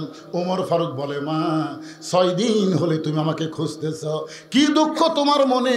এই দুঃখের কথা কি এখন বলা যায় না? মেয়েটা বলতেছে, আমিরুল মুমিনিন, আমার জীবনের সবচাইতে বড় দুঃখ হলো আমি 6 বছর বয়সে ঈমান গ্রহণ করেছি। শুধুমাত্র ঈমান গ্রহণ করার অপরাধে 12 বছর আমাকে জেলখানায় বন্দি জীবন কাটাতে হয়েছে। আপনারা বলেন তো মেয়েটার অপরাধ কি? আল্লামা সাইদি হুজুরের অপরাধ কি? মামুনুল হকের অপরাধ কি? মুফতি আমির হামজার অপরাধ কি? আপনারা এই কথাটাও জোরে বলতেছেন না কেন? আল্লামা সাইদি হুজুরের অপরাধ হলো কোরআনের হক কথা মানুষের কাছে পৌঁছানো। জোরে কোন ঠিক কিনা?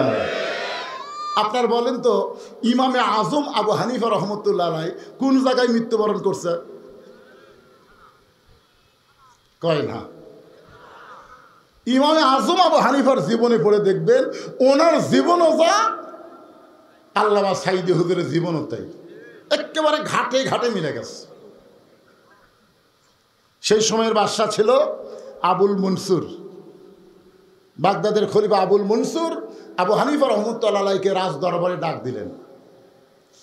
কারণ উজিররা কিছুদিন, মন্ত্রীরা কিছুদিন হলো বলতেছে, হুজুর যাবো না, একজন আলেম আছে, সে আলেম যদি কোনো জায়গায় দাঁড়ায় সাথে সাথে শত শত লোক তার সামনে তার কাছে জড়ো হয়ে যায়। সে আলেম যখন কোনো কথা বলে হাজার হাজার মানুষ তার সামনে দাঁড়ায়।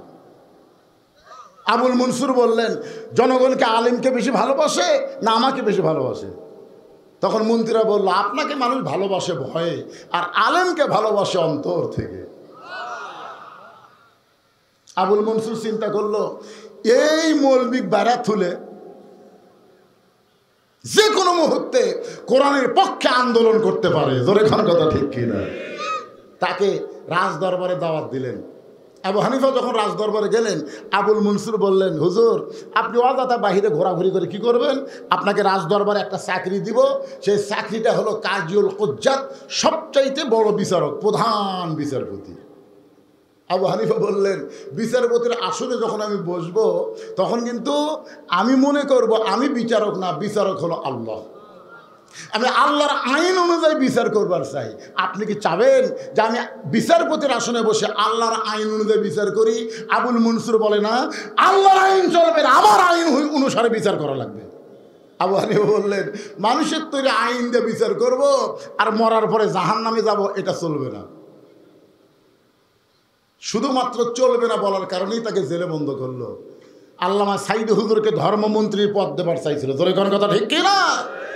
আল্লাহ মামুনুল হক জেলখানা থেকে বাইরে সেই কথাগুলো সব প্রকাশ করে দিছে। কারণ তার সঙ্গে তার কিছুদিন একই জায়গায় থাকার সৌভাগ্য হয়েছিল। তিনি যশোরের মাহফিলে বললেন, আল্লামা সাইদি হুজুরকে বড় বড় পদ দিবার চাইছিল, কিন্তু পদগুলো না নিয়ে তিনি কারাবরণকে পছন্দ করলেন। কোনো অপরাধ নাই, অপরাধ একটাই, কোরআনের হক কথা বলা। মেয়েটা বলতেছে, আমার জীবনের সবচাইতে বড় অপরাধ হলো 6 বছর বয়সে ঈমান গ্রহণ করছি। শুধু ঈমান গ্রহণ করা অপরাধে 12 বছর আমাকে জেলখানায় বন্দি জীবন কাটাতে হয়েছে। সকালবেলা 3টা করে চাবুক, বিকালবেলা 3টা করে চাবুক মারছে। আমার দেহের এমন কোনো জায়গা নাই যে জায়গায় চাবুকের আঘাত লাগে নাই। ইয়া আমিরাল মুমিনিন, আপনি যখন রোম পারস্য দখল করলেন, আমি যেই দেশের জেলখানায় বন্দী ছিলাম ওই দেশটা হলো রোম দেশ। ওই রোমের জেলখানার দরজা যখন আপনি খুলে দিলেন, আপনি ঘোষণা করলেন মুসলমান যখন কোনো রাষ্ট্র দখল করবে ওই রাষ্ট্র তখন আল্লাহর কোরআন অনুযায়ী চলবে। আর আল্লাহর কোরআন দিয়ে যখন কোনো রাষ্ট্র চলবে ওই রাষ্ট্রে কোনো জেলখানার দরকার হবে। জেলখানার দরজা মুক্ত পাইয়া আমার দাদা হলো খ্রিস্টান, আমার বাবা হলো খ্রিস্টান, আমি খ্রিস্টানদের কাছে না গিয়া একজন মুমিনের 6 দিন হলে 2 পাহাড়ের মাঝখানে ঘুরতেছি। যদি আপনার দেখা পাই আপনার কাছে এই দুঃখী মেয়েটা একটু আশ্রয় চায়। ওমর ফারুক বললেন, মা আমি তোমাকে আশ্রয় দিবার পারবো না। মেয়েটা বলতেছে, আপনি আমাকে আশ্রয় দিবেন না? ওমর ফারুক বললেন, না মা, আশ্রয় দেওয়ার মালিককে, তবে ইসলাম তোমাকে অধিকার দিয়েছে। মেয়েটা বলতেছে, আমিরাল মুমিনিন, ইসলাম আমাকে কি অধিকার দিল? আপনার বলেন তো, কোরআন দিয়ে যখন বাংলাদেশ চলবে নারীদের অধিকার আছে না নাই? দরকার আছে না নাই? এক বক্তা ওয়াজ করছে, স্বামীর পায়ের তলে বইয়ের জান্নাত। আপনার বলেন তো, স্বামীর পায়ের তলে বইয়ের জান্নাত, এটা কি সত্যি কথা না ভুয়া কথা? সত্য। পৃথিবীর কোন পুরুষের পায়ের তলে জান্নাত নাই, জান্নাত আছে নারীর পায়ের তলে। সেই নারী যদি মা হয়, জোরে কোন কথা ঠিক কি না? এখন ফাটা পাওয়ার তেল ঢেলে আর নামাজ পড়ে দোয়া করে, আল্লাহ আমাকে জান্নাত একটা হুর দিও আল্লাহ। বউ কই খেরে, আমি করি খেদমত, তুই চাস হুর। একদিন সাহস করে বলছে, হুর কি গো? বলে সুন্দরী, তোর মতন বেয়াসাই জানা। দুনিয়াতে ঠকছি মরার পর আর ঠকবো না রে, এই জন্য জান্নাত আমি হুর চাই। বউ কয়, কত গরমের মধ্যে ভাত তরকারি পাক করে দেই, কারেন্ট গেলে পাখা দিয়ে বাতাস করি, ফাটা পাওয়া ভ্যাজলিন দেই, আর ওই হামাক বাদ দিয়ে হুর চাই। তাও বলছে আমার নাকি সাইজ নাই, আমি বেয়া সাইজ না, এর ধান্দার থাকা কি? পরের দিন নামাজ পড়ে বলতেছে, আল্লাহ আমাকে জান্নাত দিও, জান্নাত একটা হুরে দিও। স্বামী কয়, হুরা কি রে? বলে, হুরা হলো সুন্দর যুবক, তোমার মতন পাও ফাটা না। দুনিয়াতে ঠকছি মরার পর আর ঠকবো না। আপনারা বলেন তো, স্বামী স্ত্রীর মধ্যে মহব্বত হবে না গন্ডগোল হবে? যতদিন পর্যন্ত কোরআন চালু না হবে ততদিন স্বামী স্ত্রীর মধ্যে গন্ডগোল হবে। যেদিন আল্লাহর কোরআন দিয়ে রাষ্ট্র চলবে সেদিন প্রত্যেকটা পুরুষ বুঝতে পারবে, হুন্না লিবাসুল্লাকুম ওয়া আনতুম লিবাসুল্লাহুন্না। স্বামী হলো বিবির পোশাক, বিবি হলো স্বামীর পোশাক। জোরে গান সুবহানাল্লাহ। আপনি খালি ফাটা মত খেলেন, ওর মুখত যে ভ্যাজলিন দেওয়া লাগবে সেটা আপনি জানেন না? আমার মায়েরা, পর্দার অন্তরে যারা বসে আছেন একটু মনোযোগ দিয়ে শোনেন। ওমর ফারুক বললেন, মা আল্লাহ তোমাকে আশ্রয় দিবে আর ইসলাম তোমাকে অধিকার দিয়েছে। মেয়েটা বলতেছে, আমিরাল মুমিনিন, ইসলাম আমাকে কি অধিকার দিল? ওমর ফারুক বললেন, মা এখন তোমার বয়স কত? মেয়েটা বলতেছে, 6 বছর বয়সে ঈমান গ্রহণ করছি আর 12 বছর নির্যাতন সহ্য করছি, 2টা যোগ করলে 18 বছর হয়। ওমর ফারুক বললেন, 18 বছরের একজন যৌবনা নারীর জন্য ইসলামের বহু অধিকার আছে। তার মধ্যে 1 নম্বর অধিকার হলো ভালো একটা ছেলের সঙ্গে বিয়া বসা। জোরে বলেন, কি ছেলে? আপনারা বলেন, ভালো বলতে আপনারা কাকে বুঝবেন? আলেমকে না জালেমকে? জালেম চাকরি করে প্রাইমারি, খাড়া হয়ে পেশাব করে। প্রাইমারি এক ছাত্রকে বলছিলাম, দাঁড়ায় পেশাব করার কারণে, কে রে খাড়া হয়ে পেশাব করিস? তোর স্যার তোকে শিখাইনি কেমনি পেশাব করা লাগে? তখন বলে, চাচা কি দেখুন, প্রাইমারি পেশাবখানার যাদিকে আমার স্যারই খাড়া হয়ে পেশাব করে। এই শালা জালেম মাস গেলে 50,000 টাকা বেতন পায়। আর একটা আলেম মসজিদে ইমামতি করে, একটা মক্তব চলায়, আবার এক জুম্মার খুতবা দেয়, হাফিজি মাদ্রাসায় চাকরি করে, বেতন সর্বসাকুল্যে 12,000। আলেমের বেতন 12,000, জালেমের বেতন 50,000। এখন আপনি মেয়েকে কার সাথে বিয়ে দিবেন? আর কথা কয় না, আর কথা কয় না, আসল জায়গাতে হাত পড়িছে। এগুলা দেখার টাইম আছে? 12,000 টাকা দিয়ে বর্তমান যে বাজার দর, ওই কি খেলাবি? 50,000-এর সাথে বিয়ে দিলে আমার মেয়ের আর কোনো কষ্টই থাকবে না। আপনি জানেন আলেমের গুণ বোঝেন? সকালবেলা বউ বলতেছে সারা রাত আমার শরীর ভারী হয়ে গেছে, উঠতে পারতেছি না। স্বামী বলতেছে 1 গ্লাস পানি নিয়ে আসো। বউ 1 গ্লাস পানি আনছে, সূরা ফাতিহা 3 বার পড়ে ফুঁক দিয়ে বলছে খা। ওই 3 বারে 1 গ্লাস পানি খাচ্ছে, বলতেছে আমার শরীর পাতলা হয়ে গেছে। আপনি বলেন তো আলেমের কয় টাকা লাগলো? কথা কম, কয় টাকা লাগলো? আর জালেমের বউ বলতেছে কে গো, সারা রাত দেহ এত ভারী হয়েছে গো, সকালে উঠতে পারতেছে না, সাথে সাথে স্বামী মোবাইল করতেছে, ডাক্তার সাহেব আমার ম্যাডামের এরকম অবস্থা, তাড়াতাড়ি তাড়াতাড়ি নিয়ে আসেন। নিয়ে গেছে ডাক্তার, মনে মনে করে তোর বউ একটু ভারী করছে, আর তোর এত টেনশন, রক্ত পরীক্ষা কর, পেশাব পরীক্ষা কর, সব পরীক্ষা করে 4200, তোরে কর কয়শো, ডাক্তারের ভিতরে 800, আর এক ফু দিয়ে যা হলো এর 5000 টাকা খরচ হলো। আলেম কিনে সিলভার মাছ কিনে বউ বলে বিসমিল্লাহ করে ধর। বউ বিসমিল্লাহ করে ধরছে, কয় বিসমিল্লাহ করে মাছ কুটবি, বিসমিল্লাহ করে পরিষ্কার করবি, বিসমিল্লাহ করে তরকারি তেলানি দিবি, বিসমিল্লাহ ছাড়া যেন কোনো কাম হয় না। স্বামী স্ত্রী খাবার বসা আবার দোয়া পড়তেছে আল্লাহুম্মা বারিক লানা ফিমা রাযাকতানা ওয়া কিনা আযাবান নার। স্বামী স্ত্রী বিসমিল্লাহ করে দেই, মাছ লে ভাত মুখত দিছে। বউ বলতে তুমি মিথ্যা কথা বলেছো, এটা ইলিশ মাছ। স্বামী কয় না রে সিলভার। বকে না, সিলভার কোনোদিন এত স্বাদ হয়? আল্লাহ কয় যত বিসমিল্লাহ কসু আর সিলভার থাকে। জালেম কিনে ইলিশ আনছে, জালেম ইলিশ কিনে বউক দিয়ে বলছে কেউ কিনবার পারে না রে, আমার 50,000 থেকে আমি কিনছি, যা পাক কর। বউ পাক করে সামনে দেয়, বিসমিল্লাহ সালাম করে দেয়, কয় এবার ইলিশ ছাদ নেয়। আলেম অল্প হলো মহারণা পরিশোধ করে, আর জালেম মহারণা বান্দে বেশি পরিশোধ করে না। ধরে কোন কথা কর না, কথা কর। 5 লক্ষ টাকা মহারণা, নগদ নাকফুল বাবদ 1000। শালা জালেমের মহারণা দেখছেন?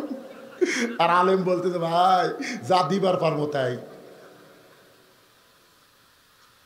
এখন আপনারা সিদ্ধান্ত নেন আপনার মেয়েকে কার সাথে বিয়ে দিবেন।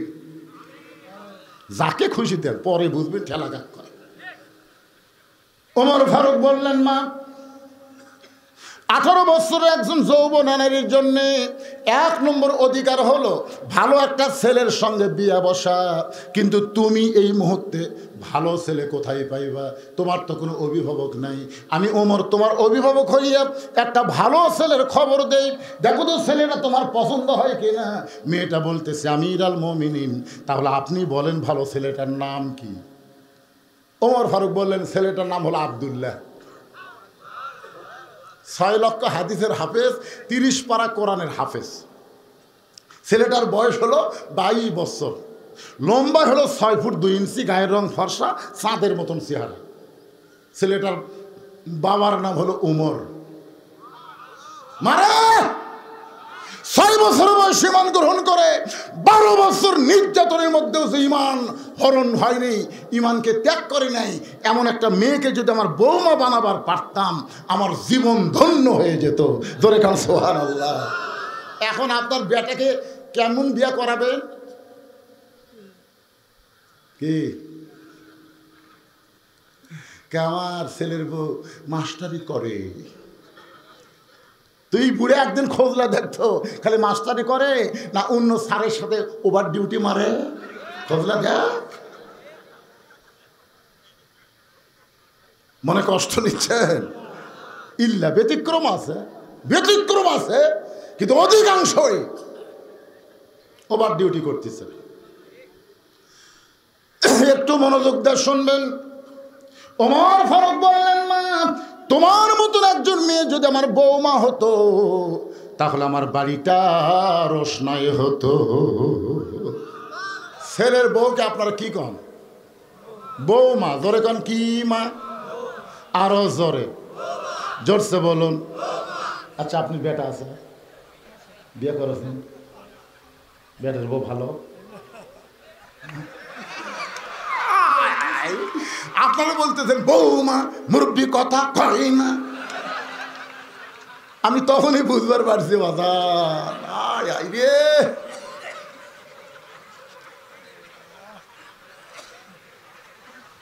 কি কি নিজের চোখে দেখা।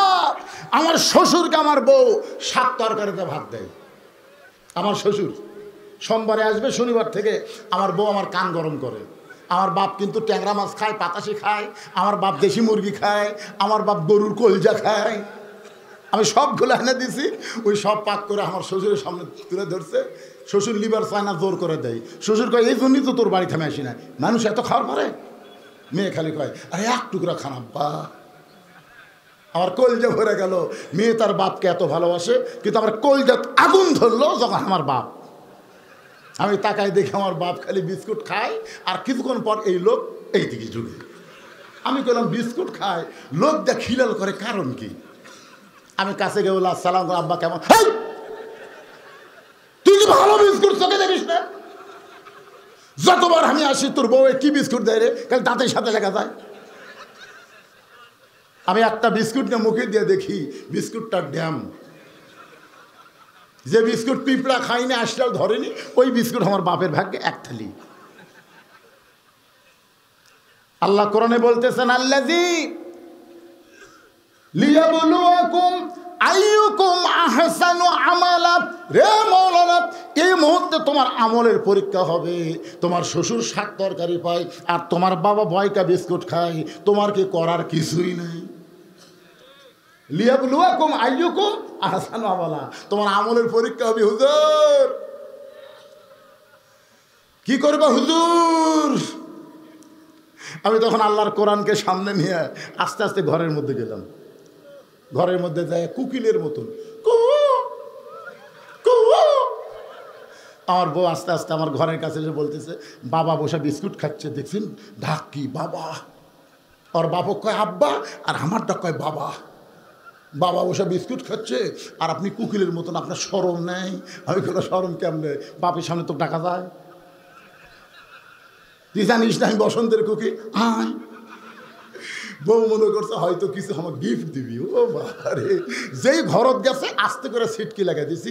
বাবা কয় বুঝলে বউকে ঘরত তুলে সিটকি লাগালি কেন? আমি বললাম বাবা একটু আমল করা লাগবে বাজান, আপনি কিছু মনে করেন না বাবা, আমি একটু আমল করবো। আমল টুটি ধরে বললাম, কে রে তুই যদি সকালে মরিস আমি বিকালে বিয়ে করবো।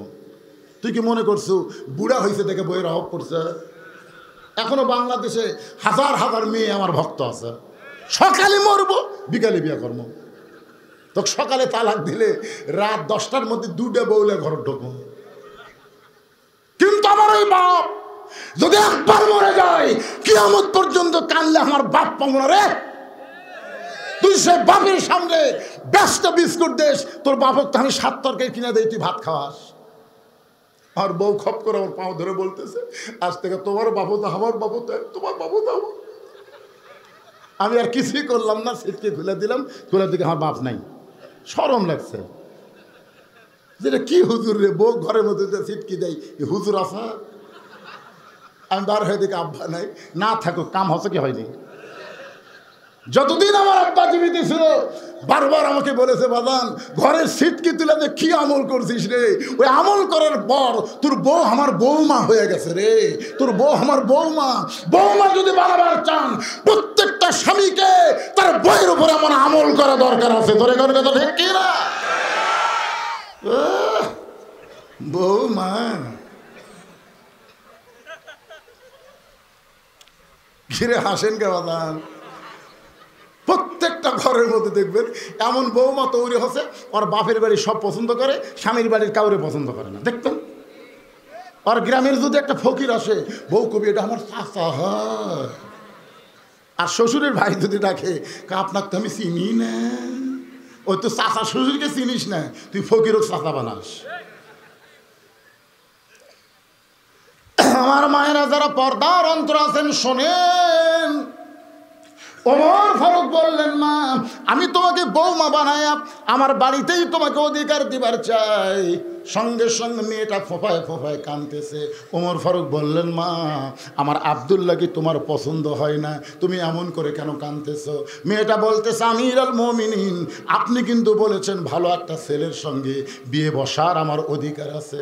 ওমর ফারুক বললেন, মা আমি যেই ছেলেটার খবর দিলাম এই ছেলের চাইতে ভালো কোনো ছেলে নাই। মেয়েটা বলতেছে, আমি একটা ছেলের নাম বলবো, আপনি দেখবেন তো এই দুইটার মধ্যে কোনটা ভালো।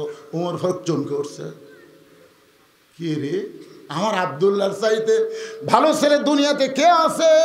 সঙ্গে সঙ্গে মেয়েটা বলল, ছেলেটার নাম হলো হোসাইন, বাবার নাম হলো আলী, মায়ের নাম হলো ফাতেমা, আর নানার নাম হলো মুহাম্মাদুর রাসূলুল্লাহ।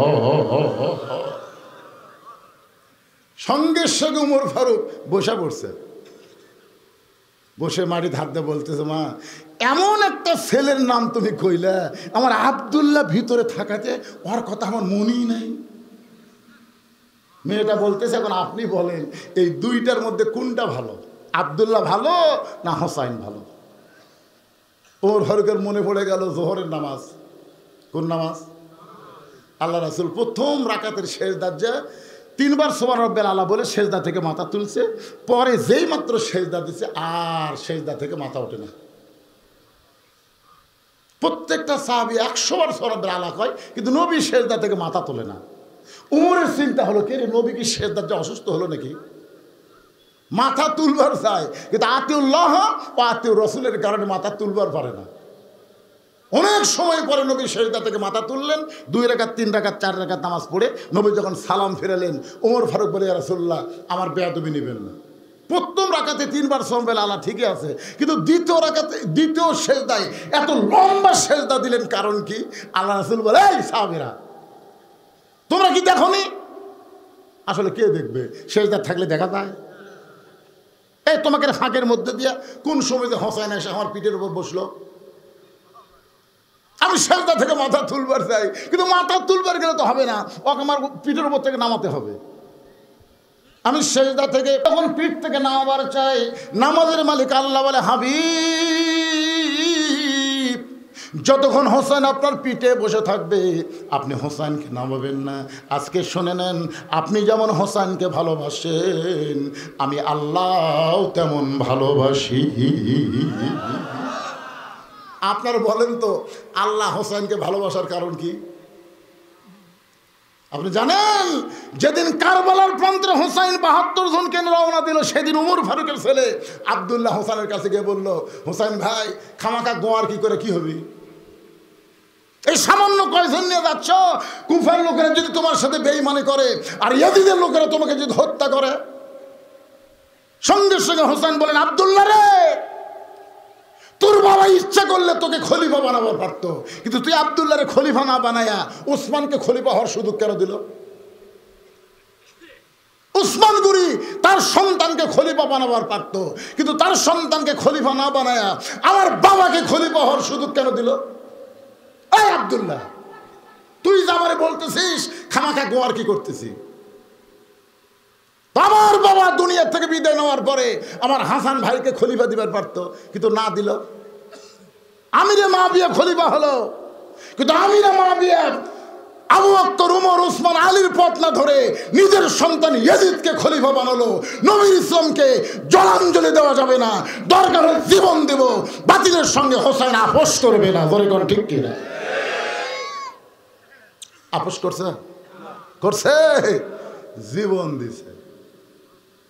আল্লাহ হোসেনকে ভালোবাসার কারণ আমাদের রংপুরের, সারা জীবন রংপুরের লোককে আমরা মুফিস করছি। মুফিস, আমার এলাকায় রংপুর কাজ করবার আসলি এ মুফিস, কিন্তু এখন থেকে কান ধরে তওবা করছি, রংপুরের লোককে আর কোনোদিন মুফিস বলবো না।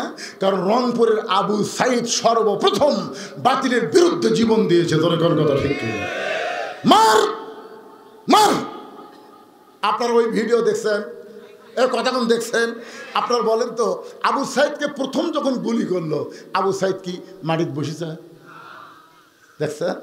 গুলি করার পরে আবার সামনে এসে আবার গুলি করছে, আবার গুলি করছে।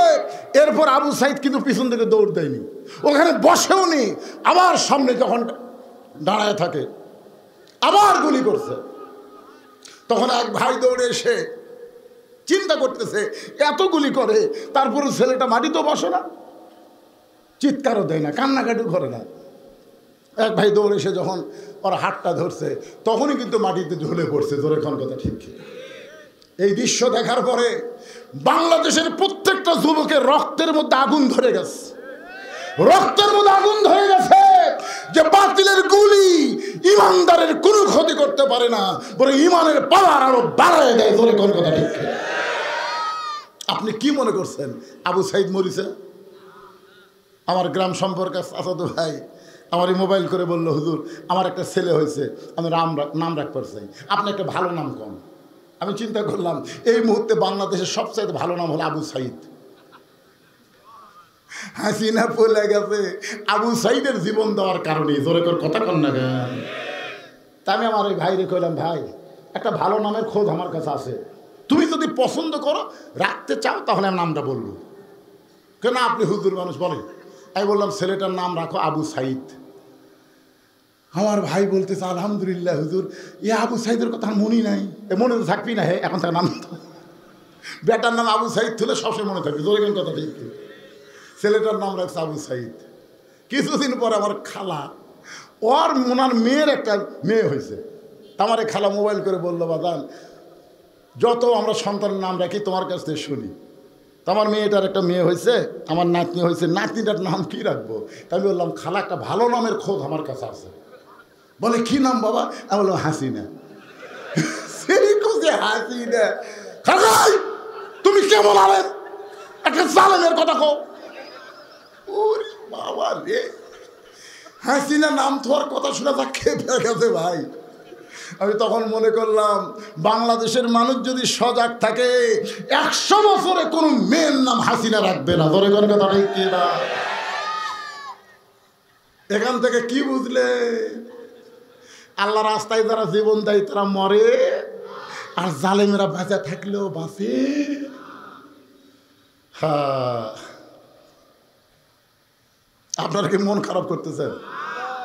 এই কমিটির লোকেরা আমাকে বলেছে, হুজুর আমরা বেশি রাত ওয়াজ করি না, 11টার উপর আমরা যাই না। কিন্তু আমি তখন চিন্তা করলাম আমি এমন একটা বক্তা ভাই, আমি ঘড়ির দিকে তাকে ওয়াজও করি না। এ মুরব্বী আছে বাবা, মুরব্বী কও এখন বিপদ রে, বসেন বাবা, বসেন বসেন, আল্লাহর রাস্তায় বসেন বাবা। মুরব্বী কলো খেবে, আমাকে মুরব্বী কয়। এই ছেলেরা হাজার হাজার টাকা খরচ করে এই জান্নাতের বাগান লাগাইছে। আপনারা কারা কারা এই কোরআনের মাহফিলের পক্ষে 2 হাত তুলে আমার আল্লাহকে একটু হাত দেখে পারছে? বাজান হাত তোলেন, লিল্লাহি তাকবীর, হাত নামান। এখন আপনাদেরকে আমি বলবো যে বাংলাদেশে আগামীতে এই কোরআন দিয়ে বাংলাদেশ চলুক, এটা কারা কারা চান? 2 হাত তুলে আল্লাহরে দেখান, লিল্লাহি তাকবীর। আল কোরআনের আলো। আর ঘরে ঘরে না, এখন ডাইরেক্ট মার হবে। এতদিন অ্যাঙ্গেলে মার হচ্ছে, আর অ্যাঙ্গেল চলবি? আল কোরআনের আলো সংসদে আমরা আগামীতে কোনো জালিমকে সংসদে পাঠাবো না, ভালো মানুষগুলোকে নির্বাচন করে আমরা সংসদে পাঠাবো। ধরে কোন ঠিক কিনা? তাহলে আল কোরআনের আলো সংসদে জালো, আল কোরআনের আলো। আলহামদুলিল্লাহ। আমাকে বলছে হুজুর আপনি একটু সবার কাছে বলবেন যে এই মাহফিলের জন্য সবাই যদি 10, 20, 50 টাকা 100 টাকা করে দেয় তাহলে আমাদের প্রতি বছর মাহফিল করা সম্ভব হয়। তো এখন যদি আপনাদের কাছে ব্যাগ যায়, রুমাল যায়, আপনারা কারা কারা 1 টাকাও দেবেন না? না এরকম কেউ যদি থাকে, আর এই মুহূর্তে টাকা না দিয়ে যারা উঠবি, আমরা দোয়া করবো আল্লাহ 1 সপ্তাহের মধ্যে যেন প্যারালাইসিস হয়। জোরে কোন কি হয়? আপনার কি মনে করেন কোরআনের ক্ষমতা আছে না নাই? অনুনাজ্জিলু মিনাল কোরআনি মা হুয়া শিফাউ ওয়া রাহমাতুল লিল মুমিনিন। আমরা দোয়া করব আল্লাহ এই কোরআনের মাহফিলে 10 টাকা 20 টাকা দেওয়া হলেও তারা সহযোগিতা করবে, 1 বছর যেন ডাক্তারের কাছে যাওয়া না লাগে। এজন্য কারা কারা দিবেন আল্লাহকে একটু হাত দেখেন তো দেখি। যারা দিবেন, যা পারেন, 10 পারেন, 5 পারেন, 20 পারেন, লিল্লাহি তাকবীর। এই ব্যাগালারা কোথায় রে? ব্যাগালা হাত তোলো, কয়টা আছে? কোন দিকে সেট করা আছে? বাম সাইড, এই সাইডে। আচ্ছা তোমরা ঢুকে যাও, বাদান ঢুকে যাও। আর আপনারা পকেট থেকে বার করেন 10, 20, 50, 100 যে যা পারবেন আল্লাহর রাস্তায় আপনারা দান করবেন। এই মুহূর্তে ওটা বাদ দিয়ে একটু জিকির করেন, কেউ উঠবেন না। লা ইলাহা ইল্লাল্লাহ।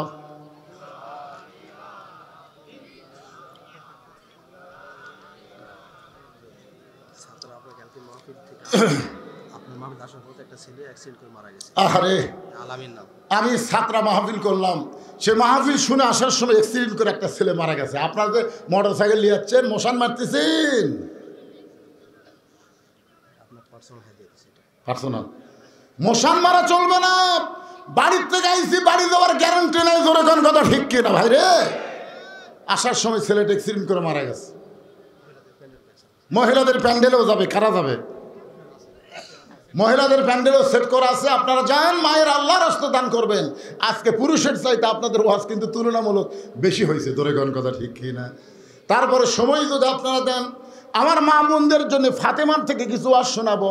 আমার মা বোনের যদি ফাতেমাকে গ্রহণ করে, ফাতেমার সঙ্গে আল্লাহ তাদের জান্নাত দিয়ে দিবে। এই আদায়ের মধ্যে আমি আপনাদের কাছে জানতে চাই, ফাতেমার জীবনের সবচাইতে বড় আমলের নাম কি? আর কয় না। ফাতেমার জীবনের সবচাইতে বড় আমলের নাম হলো পর্দা। এ মাঝখানে ওঠা বসা শুরু করলেন কেন? আরে আপনারা উঠবেন কেন? আপনারা কি মনে করছেন এটা সারা রাতের মাহফিল? দেন সবাই ব্যাগের মধ্যে দেন 10, 20, 50, 100। মুরব্বী 2 জন বসে আছেন, আপনারা দিচ্ছেন বাদাম? আপনারা দিচ্ছেন 3000 দিচ্ছেন, আগেই দিচ্ছেন। আমি কি আমাকে কি দেবেন? কে বাজার আপনি দিচ্ছেন? দেন, কিছু দেন। সভাপতি সভাপতি আগেই দিয়ে দিছে। লা ইলাহা ইল্লাল্লাহ, জোরে লা ইলাহা। চাঁদ সূরজ আর গ্রহ তারা আল্লাহ নামের পাগল পারা। আমার আল্লাহ নামের এতই দয়া, আল্লাহ নামের এতই মায়া, লুকিয়ে রাখছেন হে আল্লাহ, জোরে লা ইলাহা ইল্লাল্লাহ, মহব্বত লা ইলাহা। ব্যাগগুলো নিয়ে কোথায় যাবে? এরা যে ব্যাগে আদায় করতেছে, এগুলো নিয়ে কোথায় যাবে? এই টেজে আসবার সব ব্যাগ। কয়টা ব্যাগ দিয়েছেন আপনাকে হিসাব আছে? কয়টা দিয়েছেন? আপনাদের মধ্যে এমন কোন আল্লাহর বান্দা নাই যে হুজুর আমার বাপ মা কবরে গেছে, এই কোরআনের মাহফিলের জন্য আমি 500 টাকা আমার বাপ মা রুহের মাগফিরাতে দান করলাম। এতগুলো মানুষের মধ্যে এরকম কি একটা বান্দাও নাই? আপনাদের মধ্যে কি এরকম কেউ আছেন যে হুজুর আমার বাপ মার কবর যেন আল্লাহ জান্নাতের টুকরা বাড়ায়, এই নিয়তে আমি কোরআনের মাহফিলে 500 টাকা দিলেন?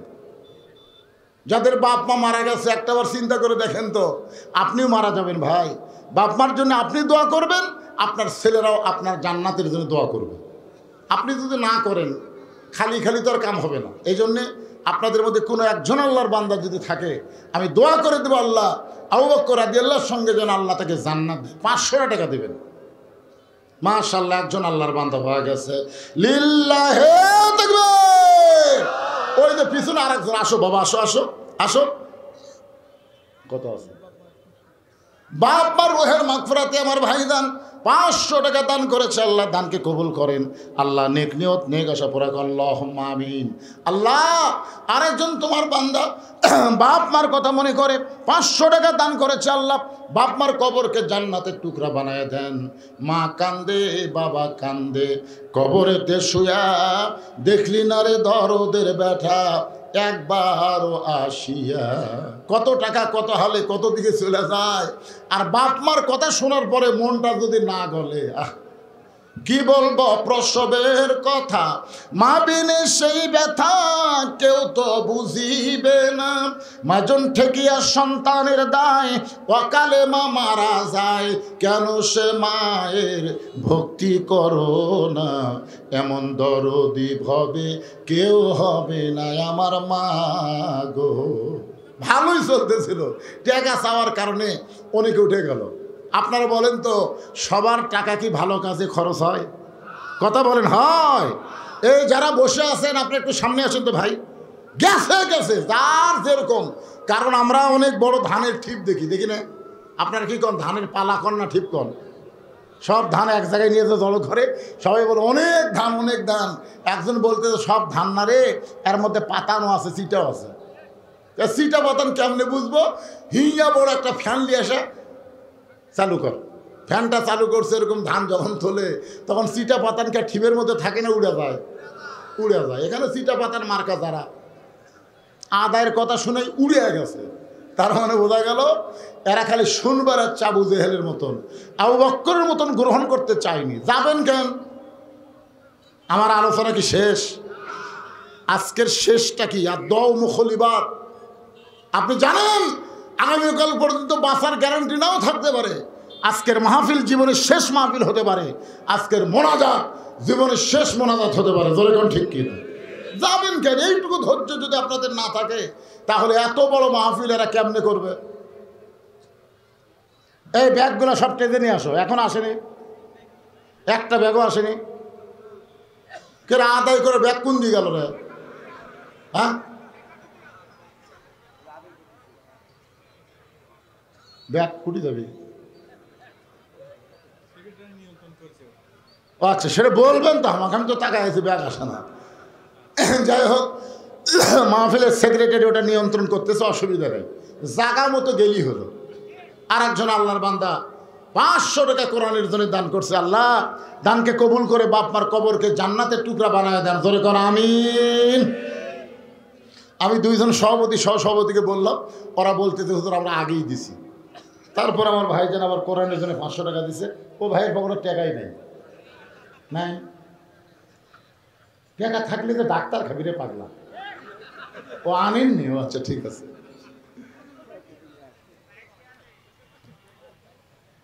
না না, এইরকম জাগাত বসে বাড়ির টাকা তুলে হবে, অন্তত কিছু টাকা নিয়ে আসা দরকার আছে। যাক আলহামদুলিল্লাহ, আনে না, দিছেও নি, না দিলেও পরে দিবে, সমস্যা নেই। মহব্বতে জিকির হবে লা ইলাহা ইল্লাল্লাহ, লা ইলাহা ইল্লাল্লাহ, লা ইলাহা ইল্লাল্লাহু মুহাম্মাদুর রাসূলুল্লাহ সাল্লাল্লাহু আলাইহি ওয়াসাল্লাম। রাসূল বলেন, সাহাবীরা রে, তোমরা যখন সিজদায় ছিলা ওই সময় হোসাইন এসে আমার পিঠে চড়ে বসেছে। আমি হোসাইনকে পিঠ থেকে নামাবার চাই, কিন্তু নামাজের মালিক আল্লাহ ডাক দেব, হাবিব গো আপনি নামাবেন না, হোসাইন যতক্ষণ পিঠে থাকবে আপনাকে সেজদার মধ্যেই থাকতে হবে। হোসাইন যখন পিঠ থেকে নামা যায় আমি তখন সেজদা থেকে মাথা তুলি। ওমর ফারুক বুঝবার পারছে যে হোসাইন নবীর পিঠে চড়ে বসলে আল্লাহ না চাইলে নবী নামাবার পারে না। সেই হোসাইনকে মেয়েটা পছন্দ করেছে।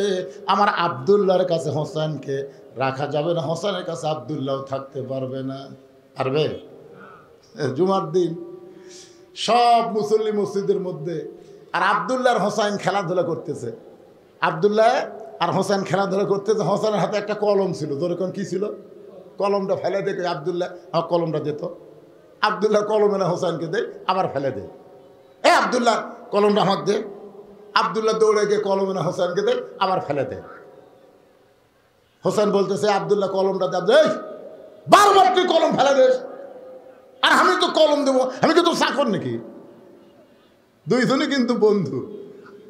হোসেন বলতেছে তুই না রে, তোর বাপও আমার চাকর রে। তুই খালি তুই না, তোর বাপ আমার চাকর। সঙ্গে সঙ্গে আব্দুল্লাহ দৌড়ে মসজিদ নববীর কিনারায় গিয়া দাঁড়ায়, কান্দের বলে বাবা হোসাইন আমাকে চাকর বলেছে, এমনকি আপনাকেও চাকর বলেছে। খুতবা শেষ করার পর ওমর ফারুক আব্দুল্লাহর হোসেনকে ডাকতে বললেন, বাজান তুমি নাকি আমার আব্দুল্লাহর চাকর কইছো, আমারও চাকর কইছো, এইটা কি তুমি কাগজে লিখে দিবার পারবা? এইটা কি তুমি লিখে দিবার পারবা? হোসেন বলতেছে যেইটা মুখে বলেছি সেইটা লিখে দেওয়া তোমার কোনো আপত্তি নাই। ওটা লিখে দেওয়ার পরে হোসাইনের ওই লেখাটা নিয়ে ওমর ফারুক সুমুদে বললেন, আব্দুল্লাহ আর কোনো টেনশন নাই, জান্নাতি যুবকদের সর্দার হবে 2 জন। সাইদুস শাবাব, আল্লাহ রাসূল বলেছেন সাইদুস শাবাবে আহলুল জান্নাহ। হাসান হুসাইন রাদিয়াল্লাহু তাআলা আনহুমা জান্নাতি যুবকদের সর্দার হবে দুইজন, হাসান আর হুসাইন। হুসাইন যখন তোকে আর আমাকে গোলাম বানাইছে, আর কোনো টেনশন নাই, বিনা বিচারে হাসানের গোলাম হওয়ার কারণে আল্লাহ আমাদেরকে জান্নাত দিয়ে দিবে। তাহলে আব্দুল্লাহ ভালো না হুসাইন ভালো, এইটা উমরের কাছে যখন শুনবার চাইছে, ওমর ফারুক বলতেছে, মা আমার আব্দুল্লাহর চাইতে তোমার হুসাইন, পছন্দ করা হুসাইন কোটি কোটি গুণ ভালো। মেয়েটা বলতেছে, হুসাইনের মতন ভালো ছেলে থাকতে আপনার আব্দুল্লাহর সঙ্গে বিয়া বসব। যে সমস্ত মায়েদের এখনো বিয়া হয় নাই, আমি তাদের জন্য নসিহত করতেছি, মা সামনে আসছে শুভ দিন, চিন্তা ভাবনা করে নিন। আপনারা কার সাথে বিয়ে বসবেন? টুপিওয়ালা দাড়িওয়ালা দেখলে খারাপ লাগে? সম্পর্কে আমার খালাতো বোন আমারে কয়, ভাইজান আমার স্বামী শাকিব খানের মতন সুন্দর। স্বামীকে নিয়ে যখন বাইরে যাই, রাস্তার মেয়েরা খালি কুত্তের মতন তাকা থাকে আমার স্বামীর দিকে। আমার খুবই খারাপ লাগে ভাই। এমন কোনো দোয়া আছে যে দোয়া আমল করলে আমার স্বামীর দিকে আর কোনো মেয়ে মানুষ তাকাবে না? আমি বললাম, আমল কিছুই না, তোমার স্বামীকে চাচা বানাও। যেই কইছি চাচা বানাও, আমার খালাতো বোন বলে, হুজুর আপনার কাছে দোয়া চাইলাম, আমার স্বামীর চাচা কিভাবে এটা বলা যায়? বলবার করি তো, বানাবার করছি। তোমাকে কি চাচা বলবার করছি? ঠিক মতো মোবাইলে শব্দটা শুনবে, চাচা বানাও। কিভাবে চাচা বানাবো? বলে হাত পাও ধরে আর দাড়ি থোয়ার ব্যবস্থা করো। একে স্বামীর পাও তেল দিয়ে হাত পাও ধরে দাড়ি থোয়ার ব্যবস্থা করছে। এখন দাড়ি চাল আঙ্গুল হয়ে গেছে। ওই এখন স্বামীর না যখন বাইরে যায়, একটা মেয়ে মানুষ আর স্বামীর দিকে তাকায় না, কেউ তাকায় বলে, চাচা আসসালামু আলাইকুম। কি ভাবতেছেন মায়েরা, কি ভাবতেছেন? নিজের স্বামীকে যদি নিজের জন্য রিজার্ভ করবার চান, তাহলে দাড়ি টুপিওয়ালারা কখন খারাপ হতে পারে না। জোরে জোরে কথা ঠিক কি না? প্রত্যেকটা মেয়েরাই বিয়ে করবি নায়ক, আর বিয়ের পরে আলেমের মতন স্বামীর ভালোবাসা চাবে, এটা কখনোই সম্ভব না। আপনার বলেন তো, নায়ক জান্নাতের পরে আমার লেখা একটা বই আছে সুন্নাতের বাগান, কেউ যদি নেন এই বইটা কিন্তু দান, আপনারা 50 টাকা দান